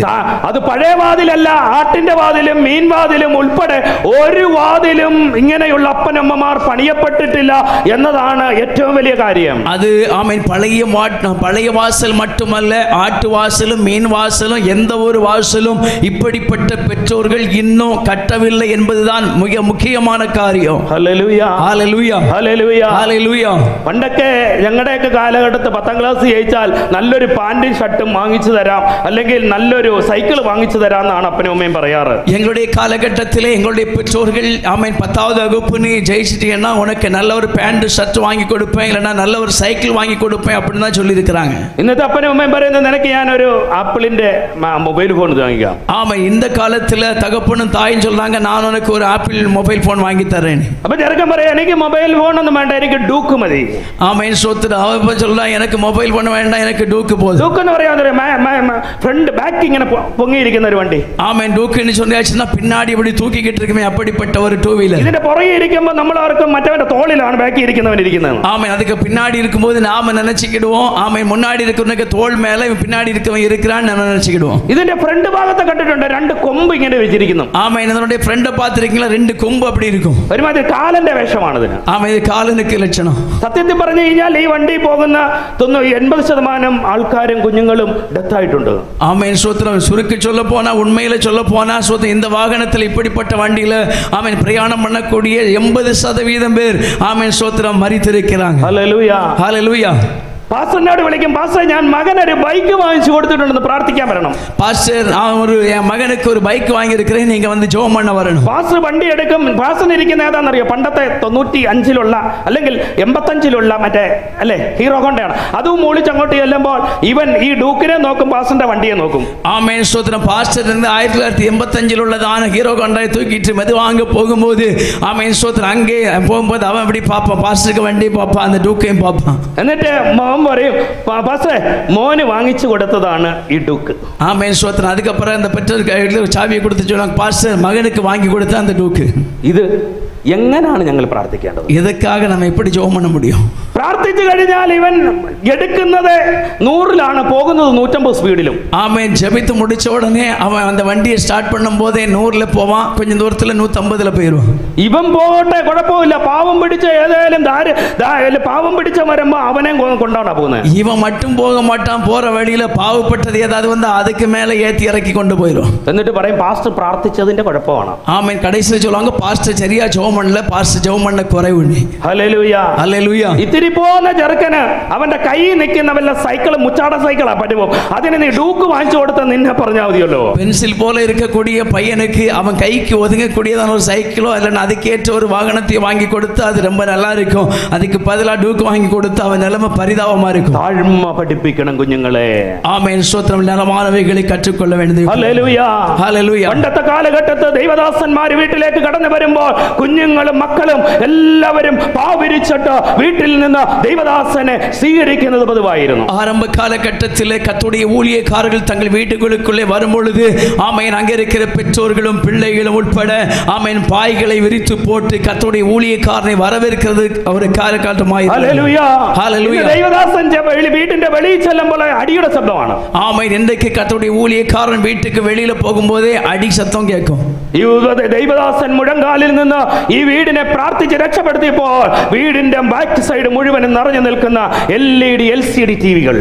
ஆமென். ஸ்தோத்திரம். ஆமென். கர்த்தருடைய ஊழியக்காரர்கள் இன்றைக்கு கடந்து போய் ஆமென் முழங்கால் படியிட்டு ஜெபித்து அந்த குடும்பத்தில் சமாதானத்துக்காக போராடி தேவ சமூகத்தில் என்ற பிற்பாடு இன்றைக்கு நாம் பார்க்க முடியும், அந்த வீட்டினுடையதான ஒரு சவர் முழுது LED டிவியை பார்க்க முடியும். ഞാൻ ഒരു മാസത്തിന് മുമ്പ് ഒരു വീട്ടിലേക്ക് കടന്നുപോയി. நான் கடந்த ஒரு மாதத்துக்கு முன்பாக ஒரு வீட்டுக்கு ചെന്നപ്പം പെട്ടെന്ന് TV ഓഫ് ആയി. நான் கடந்து போன போது ஆமென் திடீர்னு சொல்லி அந்த டிவி ஆஃப் ஆனது. പെട്ടെന്ന് ഇടുന്നത് ഒരു ക്രിസ്ത്യൻ ചാനലാണ് ഇട്ടത്. ஆமென். உடனே அதை மாற்றி போட்டது ஒரு கிறிஸ்தவ சேனல்ல போட்டாங்க. ഞാൻ ചോദിച്ചിരുന്നു, TV എങ്ങനെയുണ്ട്, TV കൊള്ളാമോ? நான் கேட்டேன் டிவி எப்படி இருக்கு, நல்லா இருக்கான்னு கேட்டேன். ഞാൻ 24 മണിക്കൂറും പാസ്റ്ററെ സുവിശേഷമാണ് കേൾക്കുന്നത്. நாங்க 24 மணி நேரம் பாஸ்டர் சுவிசேஷம் தான் கேட்கிறோம். എല്ലാ സമയം പ്രസംഗമേ ഞാൻ കേൾക്കാറുള്ളൂ. எல்லா நேரமும் அதுல பிரசங்கத்தை தான் பார்த்து கேட்டுக்கிட்டு இருக்கிறோம். ഞാൻ എടുത്ത ഉടനെ ചോദിച്ചു, അങ്കിൾ ഏത് പാസ്റ്ററാണ് രജനികാന്തിന്റെ സൗണ്ടിൽ പ്രസംഗിച്ചത്? ഏത് പാസ്റ്ററാണ് രജനികാന്തിന്റെ സൗണ്ടിൽ പ്രസംഗിച്ചത്? ஆமென். நான் கேட்டேன் ஆமென் ஸ்தோத்திரம், எந்த பாஸ்டருக்கு உங்களுக்கு ரஜினிகாந்தோடைய சத்தத்துல பிரசங்கித்தார்னு கேட்டேன். മനസ്സിലായില്ലേ? അവര് സിനിമ കണ്ടുകൊണ്ടിരിക്കുകയായിരുന്നു.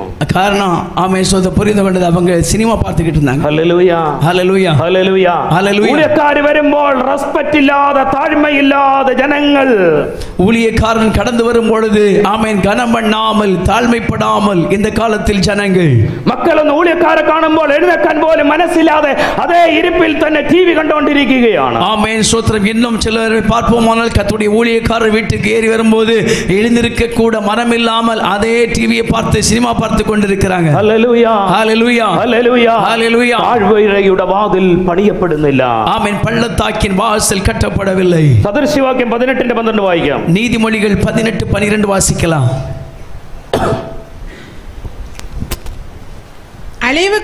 அழிவு வரும் முன் மனுஷனுடைய இருதயம் இருமாப்பா இருக்கும். மேன்மைக்கு முன்னானது தாழ்மை. മേന്മയ്ക്ക് മുന്നാനത് താഴ്മ. ഒരു മനുഷ്യന്റെ ഉയർച്ച വരുന്നു എന്ന് നമ്മൾ മനസ്സിലാക്കണമെങ്കിൽ அவனுடைய ஜீவிதத்தில் தாழ்மை உண்டாகும். ஒரு மனிதனுடைய வாழ்க்கையிலே உயர்வு வருகிறது என்பதை நாம் புரிந்து கொள்ள வேண்டுமானால் அதற்கு முன்பு அவனுடைய வாழ்க்கையில் தாழ்மை வந்திருக்கிறதை பார்க்க முடியும். നമ്മുടെ തലമുറകളുടെ ഉയർച്ച വരണമെങ്കിൽ, உன்னுடைய சந்ததியினுடையதான உயர்வு வர வேண்டுமானால், നമ്മുടെ കുടുംബം ഉയരണമെങ്കിൽ, உன்னுடைய குடும்பமானது உயர்ச்சி அடைய வேண்டுமானால், നമ്മുടെ മക്കളുടെ ജീവിതം ഉയരണമെങ്കിൽ, உன்னுடைய பிள்ளையுடைய வாழ்க்கை உயர்ந்து ஆசீர்வதிக்கப்பட താഴ്മയുടെ വാതിൽ പണിയപ്പെടണം. தாழ்மையின் வாசலை கட்டி எழுப்ப, അഹങ്കാരത്തിന്റെ വാതിൽ ഉപേക്ഷിക്കപ്പെടണം. பெருமையின் வாசலை விட்டு விலக வேண்டும். അഹന്തയുടെ വാതിൽ ഉപേക്ഷിക്കപ്പെടണം. ஆமென் ஸ்தோத்திரம். ஆமென். எதிர்த்து நிற்கிறதான வாசலை விட்டு விட வேண்டும். ഹല്ലേലൂയ, ஹல்லேலூயா, ഹല്ലേലൂയ, ஹல்லேலூயா, ഹല്ലേലൂയ, ஹல்லேலூயா. ചിലരുടെ വിചാരമുണ്ട് സഭ നിൽക്കുന്നത് അവരുടെ சம்பத்திலான. ஆமென். சிலர் நினைக்கிறாங்க சபை இன்றைக்கு தேசத்தில் நிலைத்திருப்பது அவர்கள் கொடுக்கிற ஐஸ்வர்யத்தினால் என்று சொல்லி. ஹல்லேலூயா, ஹல்லேலூயா. അപ്പോസ്തലനായ പൗലോസിനെ പറ്റി പഠിക്കുമ്പോൾ அப்போஸ்தலனாகிய பவுலை குறித்து படிக்கும்போது അവന്റെ അപ്പൻ കപ്പൽ കച്ചവടക്കാരനായിരുന്നു. அவனுடைய தகப்பனார் கப்பல் வியாபாரம் செய்கிறவனாயிருந்தார். കപ്പലണ്ടി കച്ചവടക്കാരനല്ല. ஆமென் ஸ்தோத்திரம். நிலக்கடலை வியாபாரம் பண்ணுகிறவன் இல்ல. ഹല്ലേലൂയ. അവന്റെ അന്നത്തെ ആസ്തി ഇന്നത്തെ കേരളം തമിഴ്നാട് ഉൾപ്പെടുന്ന സകല പ്രോപ്പർട്ടികളും കേരളവും തമിഴ്നാടും ഒരുമിച്ച് വാങ്ങാം. அவனுக்கு அன்றைக்கு இருந்ததான சொத்து என்று சொல்லும் பொழுது இன்றைக்கு தமிழ்நாடும் கேரளமும் ஒன்று சேர்த்து வாங்கக்கூடிய அளவில் அவனுக்கு சொத்து இருந்தது. അവന് കിട്ടിയ സർവ്വ സമ്പത്തും അവൻ ചപ്പും ചവറും എണ്ണി. அவனுக்கு இருந்த எல்லா நன்மைகளையும் ஆஸ்திகளையும் அவன் குப்பையும் നഷ്ടമുமாக എണ്ണിனான். രണ്ട് രാജ്യത്ത് പൗരത്വമുള്ളവനായിരുന്നു. இரண்டு ராஜ்யத்தில் குடியுரிமையுள்ளவனாயிருந்தான். ഇന്നത്തെ ക്വാളിഫിക്കേഷന്റെ ചരിത്രം പറയുകയാണെങ്കിൽ 5 PhDக்கு തുല്യനായിരുന്നു. ஆமென். இந்த காலகட்டத்தில் உள்ள படிப்பு பட்டத்துக்கு நாம் நிகராக நாம் சொல்லுவோமானால் 5 PhDக்கு சமமாக இருந்தது. വിശ്വാസികളുടെ പിതാവായ അബ്രഹാമിന്റെ സ്വത്ത് ഭൂമിക്ക് താങ്ങാൻ പറ്റുന്നതിലും അധികമായിരുന്നു. விசுவாசிகளுடையதான தகப்பனாயிருக்கிற ஆபிரகாமுடையதான ஆஸ்திகள் பூமியால் சம்பத்து தாங்க முடியாமல் இருந்தது. അബ്രഹാമിന്റെ മകനായ ഇസഹാക്കിന്റെ മകനായ യാക്കോബ് പ്രാർത്ഥിച്ചത്, കർത്താവേ എന്നെ അനുഗ്രഹിക്കണമേ, എന്നെ അനുഗ്രഹിച്ചിട്ടല്ലാതെ ഞാൻ വിടുകയില്ല. ஆமென். ஆபிரகாமுடைய குமாரனாகிய ஈசாக்கின் மகனாகிய யாக்கோபு ஜெபிக்கும் பொழுது, ஆண்டவரே நீர் என்னை ஆசீர்வதிக்காமல் நான் உம்மை போக விட மாட்டேன் என்று சொல்லி ஜெபிக்கிறான். ഹല്ലേലൂയ. ഹല്ലേലൂയ. ഇന്ന് അനുഗ്രഹം എന്ന് പറയുന്നത് പൗലോസ് വലിച്ചെറിഞ്ഞു കളഞ്ഞത് അകത്ത് കൊണ്ടുവന്നിരിക്കുകയാണ്. இன்றைக்கு ஆசீர்வாதம் என்று சொல்லக்கூடியது அன்னைக்கு அப்போஸ்தலனாகிய பவுல் ஆமென் நஷ்டம் என்றும் குப்பை என்றும் எடுத்து வீசினவைகளை இன்றைக்கு நாம் பிடித்துக்கொண்டு பின் சென்று கொண்டிருக்கிறோம். ഹല്ലേലൂയ. ஹல்லேலூயா. താഴ്മയുടെ വാതിൽ പണിയപ്പെടണം. தாழ்மையின் வாசல் கட்டப்பட வேண்டும். താഴ്മയുടെ വാതിൽ പണിതാൽ നീ മേന്മയുടെ വാതിൽ നേടുവാനിടയായി തീരും. தாழ்மையின் வாசலை நீ கட்டி எழுப்புவாயானால் நீ மேன்மையான வாசலை கண்டடைய முடியும். ഉന്നതി പ്രാപിക്കുന്നവന്റെ ഉയർച്ച പ്രാപിക്കുന്നവന്റെ ലക്ഷണം അവൻ താഴ്മയുള്ളവനായി മാറും. உயர்வை பெறுகிறவன் ஆசீர்வாதங்களை சொந்தமாக்க கூடியவனுடைய லட்சணம் முதலாவது அவன் தாழ்மையுள்ளவனாய் மாற வேண்டும். അപ്പോസ്തലനായ പൗലോസ് യേശുവിനെ രക്ഷകനായി സ്വീകരിച്ച നാളിൽ അവൻ കയ്യിൽ വന്ന സകലത്തെയും ചപ്പും ചവറുമെന്ന് എണ്ണി. அப்போஸ்தலனாகிய பவுல் ஆண்டவராய் இயேசுவை சொந்த இரட்சகராக ஏற்றுக்கொண்ட நாளிலே தனக்கென்றிருந்த எல்லா நன்மைகளையும் குப்பையும் நஷ்டமும் என்று எண்ணினான். അവൻ കുപ്പയെന്ന് എറിഞ്ഞു കളഞ്ഞതിനെ, அவன் குப்பை என்று வீசி போட்டவைகளை, അവൻ ചപ്പും ചവറുമെന്ന് ദൂരെ കളഞ്ഞതിനെ, அவன் குப்பையும் இது நஷ்டமானவைகள் என்று சொல்லி தூர போட்டவைகளை ഇന്നത്തെ ന്യൂജൻ പാസ്റ്റർമാർ, இன்றைக்குள்ள புது சந்ததியான போதகர்கள் അതാണ് അനുഗ്രഹമെന്ന് പൗലോസ് എന്ന സഭയുടെ ആരംഭഘട്ടത്തിൽ, സഭ രൂപീകരണ ഘട്ടത്തിൽ അന്ന് എറിഞ്ഞ കളഞ്ഞ ചപ്പും ചവറിനെയും എടുത്ത് സഭയ്ക്കകത്ത് വെച്ച് അനുഗ്രഹത്തിന് വേണ്ടി പ്രാർത്ഥിക്കുക. ஆமென். அன்றைக்கு பவுல் ஆமென் சப்பும் குப்பையும் ஆமென் ஒன்றுக்கும் உதவாத நஷ்டமான பொருள் என்று சொல்லி எடுத்த வாழ்க்கை விட்டு எடுத்து வீசினவைகளை இன்றைக்குள்ள புதிய ஊழியர்கள் அவைகளை எடுத்து சபைக்குள்ளே கொண்டு வந்து இதுதான் ஆசீர்வாதம் என்று சொல்லி போதிக்க ஆரம்பித்து விட்டார்கள். ഹല്ലേലൂയ. ஹல்லேலூயா. ഹല്ലേലൂയ. അതാണ് ഞാൻ പറഞ്ഞത്, പ്രോസ്പെരിറ്റി അല്ല ഇവിടെ നടക്കുന്നത്, ഗോസ്പൽ അല്ല ഇവിടെ നടക്കുന്നത്, പ്രോസ്പെരിറ്റി ആണ്. ஆகவே தான் அவங்களுக்கு சொன்னேன், சுவிசேஷம் அல்ல இன்றைக்கு வெளிப்படுத்தப்பட்டு கொண்டிருக்கிறது, உலக பிரகாரமான நன்மை குறித்து பிரசங்கித்துக் கொண்டிருக்கிறார்கள். ഹല്ലേലൂയ. ஹல்லேலூயா. അബ്രഹാമിന്റെ ഭൂമിക്ക് താങ്ങാത്ത സ്വത്ത് ഇസഹാക്കിൽ നിന്ന് യാക്കോബിലേക്ക് വന്നപ്പോ യാക്കോബ് പ്രാർത്ഥിക്കുകയാണ്, ദൂതനോട് പറയുകയാണ്, ദൈവത്തോട് പറയുകയാണ്, എന്നെ അനുഗ്രഹിച്ചിട്ടല്ലാതെ ഞാൻ വിടുകയില്ല. ஆபிரகாமுடைய ஆசீர்வாதம் ஈசாக்குக்கும் ஈசாக்குடைய நன்மை யாக்கோபுடைய வாழ்க்கையில கடந்து வந்த போது இதோ யாக்கோபு ஜெபிக்கிறான், நீர் என்னை ஆசீர்வதிக்காமல் நான் உம்மை போக விட மாட்டேன் என்று சொல்லி ஜெபிக்கிறான். അപ്പോൾ ബൈബിൾ വ്യക്തമായി പറയുകയാണ്, ആസ്തിയല്ല, അന്തസ്സല്ല, പണമല്ല, പദവിയല്ല, അത് അനുഗ്രഹം എന്ന് പഠിപ്പിക്കുകയാണ്. அப்பொழுது வேதம் மிக தெளிவாய் சொல்லுகிறது, ஆமென் ஸ்தோத்திரம், சொத்தும் சுகமும் ஆஸ்தியும் அல்ல, ஆமென் ஸ்தோத்திரம் கர்த்தருடைய கிரியை என்று சொல்லி வெளிப்படுத்துகிறது. ഹല്ലേലൂയ. ഹല്ലേലൂയ. നമ്മൾ ഇന്ന് അനുഗ്രഹം എന്ന് പറയുന്നത്, നമ്മൾ ഇന്ന് നന്മ എന്ന് പറയുന്നത്, നമ്മൾ ഇന്ന് മേന്മ എന്ന് പറയുന്നത്, നമ്മൾ ഇന്ന് ആശീർവാദം എന്ന് പറയുന്നത് പലരും സ്വത്തിനെ പറ്റിയാണ്. நம்முடைய ஆசீர்வாதம் என்று சொல்லுகிறது, நம்முடைய நன்மை என்று சொல்லப்படுகிறது, நம்முடையதான விடுதலை என்று சொல்லப்படுகிறது, நம்முடைய மேன்மை என்று சொல்லப்படுகிறது. பலரும் உலக பிரகாரமான ஆஸ்தியையும் சொத்துக்களையும் பற்றி பேசிக்கொண்டு நினைத்துக் கொண்டிருக்கிறார்கள். ഹല്ലേലൂയ. ஹல்லேலூயா. ആത്മീയവാതിൽ പണിയാതെ പലരും ലോകത്തിന്റെ നന്മ നേടി ഓടുകയാണ്. ஆவிக்குரிய வாசலை கட்டி எழுப்பாமல் பலரும் உலகத்தின் நன்மைகளை தேடி கடந்து போய் கொண்டிருக்கிறார்கள். ஹல்லேலூயா, ஹல்லேலூயா, ஹல்லேலூயா, ஹல்லேலூயா. தாழ்மை உண்டாகணும். நமக்கு தாழ்மை கடந்து வர வேண்டும். தாழ்மையுடைய வாதில் நம்ம பணியப்படணும். தாழ்மையின் வாசலை நாம் கட்ட வேண்டும். தாழ்மையுடைய வாதில் நம்ம பணியப்படும்போது, தாழ்மையின் வாசலை நாம் கட்டும்போது நமக்கு மேன்மை உண்டாகி மாறும். நமக்கு மேன்மை கடந்து வரும். എന്താണ് மேன்மை? மேன்மை என்றால் என்ன? சம்பத்தல்ல குஞ்சே, சம்பத்தல்ல, பணமல்ல, பணமல்ல, ஆசீர்வாதமல்ல, ஆசீர்வாதங்கள் அல்ல, ഈ ലോകത്തിന്റെ അനുഗ്രഹമല്ല, உலகத்துக்குரியதான ஆசீர்வாதங்கள் கூடிய அல்ல, வாகனமோ கூடிய வீடோ ஒന്നുമല്ല. ஆமென். அதிக விலையுள்ளதான வாகனங்களோ வீடுகளோ അതല്ല. ലോകത്തിന്റെ സർവ്വസ്വത്തിനും വിലക്കി വാങ്ങാൻ കഴിയാത്ത ഒരു സമ്പത്ത്, നിത്യസമ്പത്ത്, ആ ക്രിസ്തുവാണ് എന്റെ സമ്പത്ത്. ஆமென். உலகத்தினுடைய சகல ஆமென் நன்மைகளையும் ஆசீர்வாதங்களையும் சொந்தமாக்குவதற்கல்லாமல் ஆமென் நித்திய சம்பத்தாய் இருக்கிற கிறிஸ்துவே நமக்கு எல்லாவற்றுக்கும் மேன்மையான ஆசீர்வாதமாய் இருக்கிறார். ഹല്ലേലൂയ, ஹல்லேலூயா. ലോകത്തിലുള്ള സർവ്വതും പണം കൊടുത്തു വാങ്ങാം. உலகத்தில் காண்கிற எல்லாவற்றையும் நம்முடைய பணத்தினாலே நமக்கு சொந்தமாக்க முடியும். ക്രിസ്തുവിനെ സ്വന്തമാക്കണമെങ്കിൽ നീ താഴ്മയുടെ വേഷം ധരിക്കണം. ஆனால் நித்திய வாழ்வை நீ சொந்தமாக்க வேண்டுமானால் நீ பள்ளத்தாக்கின் வழியாய் கடந்து சென்றே ஆக வேண்டும். ഹല്ലേലൂയ, ஹல்லேலூயா. ആസ്തി കൊണ്ടും അന്തസ്സ് കൊണ്ടും പദവി കൊണ്ടും പത്രാസ് കൊണ്ടും നേടുവാൻ പറ്റുന്ന ഒന്നല്ല യേശു. ஆஸ்தியினாலோ நம்முடைய சொத்தினாலோ ஆமென் பணத்தினாலோ பொருளாதாரத்தினாலோ நமக்கு சொந்தமாக்க கூடியவர் அல்ல ஆண்டவராய் இயேசு. ഹല്ലേലൂയ, ஹல்லேலூயா, ഹല്ലേലൂയ. ஹல்லேலூயா. താഴ്മയുടെ വേഷം ധരിക്കാൻ തയ്യാറാണോ? தாழ்மையின் அனுபவத்தை தரித்துக் கொள்வதற்கு நாம் ஆயத்தமாக ആ வேண்டும். താഴ്മയിലൂടെ നമ്മുടെ മക്കളെ പഠിപ്പിക്കുവാൻ തയ്യാറാണോ? அந்த தாழ்மையோடு கூட நம்முடைய பிள்ளைகளை கற்றுக் கொடுக்க நாம் ஆயத்தமாக வேண்டும். ഊഴിയരെ കാണുമ്പോൾ, മുതിർന്നവരെ കാണുമ്പോൾ, വയസ്സായവരെ കാണുമ്പോൾ റെസ്പെക്ട് ചെയ്യാൻ നിന്റെ മക്കളെ പഠിപ്പിക്കണം. வயது முதிர்ந்தவர்களை பார்க்கும் பொழுது அவர்களை கனம் பண்ணுவதற்கு நம்முடைய பிள்ளைகளுக்கு நாம் கற்றுக் கொடுக்க வேண்டும். നിന്റെ വീട്ടിലെ വേലക്കാരനായിരിക്കാം, நம்முடைய வீட்டிலே வேலைக்காரனாய் இருக்கலாம், നിന്റെ വീട്ടിലെ ജോലിക്കാരനായിരിക്കാം, உன்னுடைய வீட்டிலே வேலை செய்கிறவனாய் இருக்கலாம், അടുക്കളപ്പണി ചെയ്യുന്ന അടുക്കളക്കാരിയായിരിക്കാം, ஆமென், அடுக்களயிலே கிச்சன்ல வேலை செய்யக்கூடியதான ஒரு வேலைக்காரியா இருக்கலாம். നിനക്ക് ജനിക്കുന്ന കുഞ്ഞിനെ അമ്മച്ചിയാണെങ്കിൽ അമ്മച്ചിയുടെ പ്രായമുണ്ടെങ്കിൽ അമ്മച്ചി എന്നും, അമ്മയുടെ പ്രായമുണ്ടെങ്കിൽ ആന്റി എന്നോ, അപ്പന്റെ പ്രായമുണ്ടെങ്കിൽ അങ്കിളോ എന്ന് വിളിക്കുന്നതിന് പകരം നീ പേര് പറഞ്ഞു കൊടുക്കുന്നുവെങ്കിൽ നിന്റെ താഴ്മയുടെ വാതിൽ പൊളിഞ്ഞു കിടക്കുകയാണ്. நீ பெற்றெடுக்கிறதான உன்னுடைய சிறு பிள்ளைக்கு ஆமென் உன்னுடைய வீட்டிலே வேலை செய்யக்கூடிய அந்த தாயார் ஆமென் ஒருவேளை உன்னுடைய தாய்க்கு சமமாய் வயது முதிர்ந்தவர்களாய் இருந்தாலோ அல்லது உனக்கு நிகரான வயதா இருந்தாலோ அவர்களை பாட்டி என்றோ அல்லது ஆண்டி என்றோ, அதே போல ஆமென் ஸ்தோத்திரம் ஒரு புருஷனாய் இருப்பாரானால் அவருடைய வயதுக்கேற்ற அவர் ஆங்கிள் என்றோ கூப்பிடுவதற்கு அவருக்கு சொல்லி கொடுப்பதே அல்லாமல் அந்த பிள்ளை இடத்துல பெயரை சொல்லி கூப்பிடுவதற்கு ஒருபோது அனுமதிக்க கூடாது, கற்றுக் கொடுக்க கூடாது. Hallelujah, hallelujah. നിന്റെ കുഞ്ഞുങ്ങളോ, നിന്റെ കൊച്ചുമകനോ, നിന്റെ മകന്റെ കുഞ്ഞുങ്ങളോ സംസാരിക്കാൻ പ്രായമാകുമ്പോ വയസ്സിന് മൂത്തവരുടെ പേര് പറഞ്ഞ് വിളിപ്പിക്കുന്നത് അന്തസ്സല്ല. ஆமென். அருமையான தேவனுடைய பிள்ளையே, உன்னுடைய ஆமென் பிள்ளையோ அல்லது பேர பிள்ளையோ வயதுக்கு முதிர்ந்தவர்களாய் இருக்கிற மூத்தோர்களை ஆமென் பெயர் சொல்லி அழைப்பது அவ்வளவு நல்ல காரியம் அல்ல.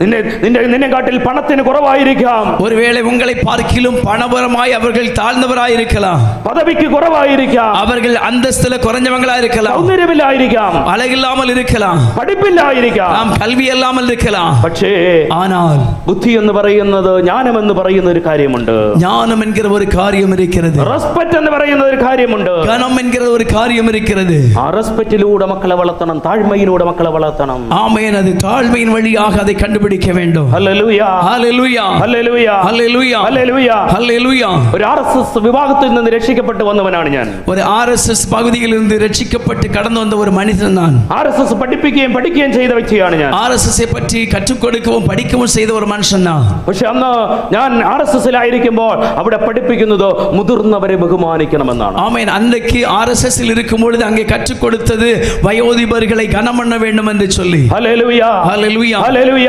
ഹല്ലേലൂയ. ബൈബിളിൽ ചില കാര്യങ്ങൾ എഴുതി വച്ചിരിക്കുന്നു, ഫോളോ ചെയ്യുന്നത് ജാതികളാണ്. ஆமென். வேத புத்தகத்தில் எழுதப்பட்டிருக்கிற அநேக காரியங்களை குறிப்பெடுத்து ஆமென் அதை பின்பற்றக்கூடிய ஒரு கூட்டம் தான் அவர்கள். Hallelujah, hallelujah. പക്ഷേ നമ്മളോ ആരെല്ലാമോ വചനം എടുത്തു നടക്കുന്നു, வசனத்தை எடுக்கிறோம், நடக்கிறோம், പഠിക്കുന്നു, വായിക്കുന്നു, வாசிக்கிறோம், கற்றுக்கொள்ளுகிறோம். പക്ഷേ കുഞ്ഞുങ്ങളെ റെസ്പെക്ട് പഠിപ്പിക്കുന്നില്ല, ஆனால் நம்முடைய பிள்ளைகளுக்கு கனம் பண்ணுவதற்கு கற்றுக் கொடுக்கவில்லை, താഴ്മ പഠിപ്പിക്കുന്നില്ല, தாழ்மையை கற்றுக் கொடுக்கவில்லை, താഴ്മയെ മനസ്സിലാക്കി കൊടുക്കുന്നില്ല, தாழ்மைப்படுவதற்கு அவர்களை புரிந்து கொள்ள வைக்கவில்லை. ഹല്ലേലൂയ.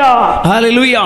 പല ക്രിസ്ത്യാനികളുടെ വീട്ടിൽ തിരുവത്താഴം കഴിഞ്ഞ് വീട്ടിൽ പോയാൽ ഭയങ്കര ബഹളമാണ്. ஆமென். பல கிறிஸ்துவுடைய வாழ்க்கையிலும் ஆமென் கர்த்தருடைய பந்தி முடிந்து முடிந்து திருவிருந்து முடிந்து வீட்டுக்கு போகும்போது அங்கே கலகமும் சண்டையும். ഇവരുടെ കലഹം കണ്ടാണ് കുഞ്ഞുങ്ങൾ വളരുന്നത്. இவர்களுடையதான கலகத்தையும் சண்டையும் பார்த்து பிள்ளைகள் வளர்கிறார்கள். ഈ പിള്ളേർ എങ്ങനെ താഴ്മയുടെ വേഷം ധരിക്കും? இந்த பிள்ளைகள் எப்படி தாழ்மையை தரித்துக் கொள்வார்கள்? ഹല്ലേലൂയ, ஹல்லேலூயா.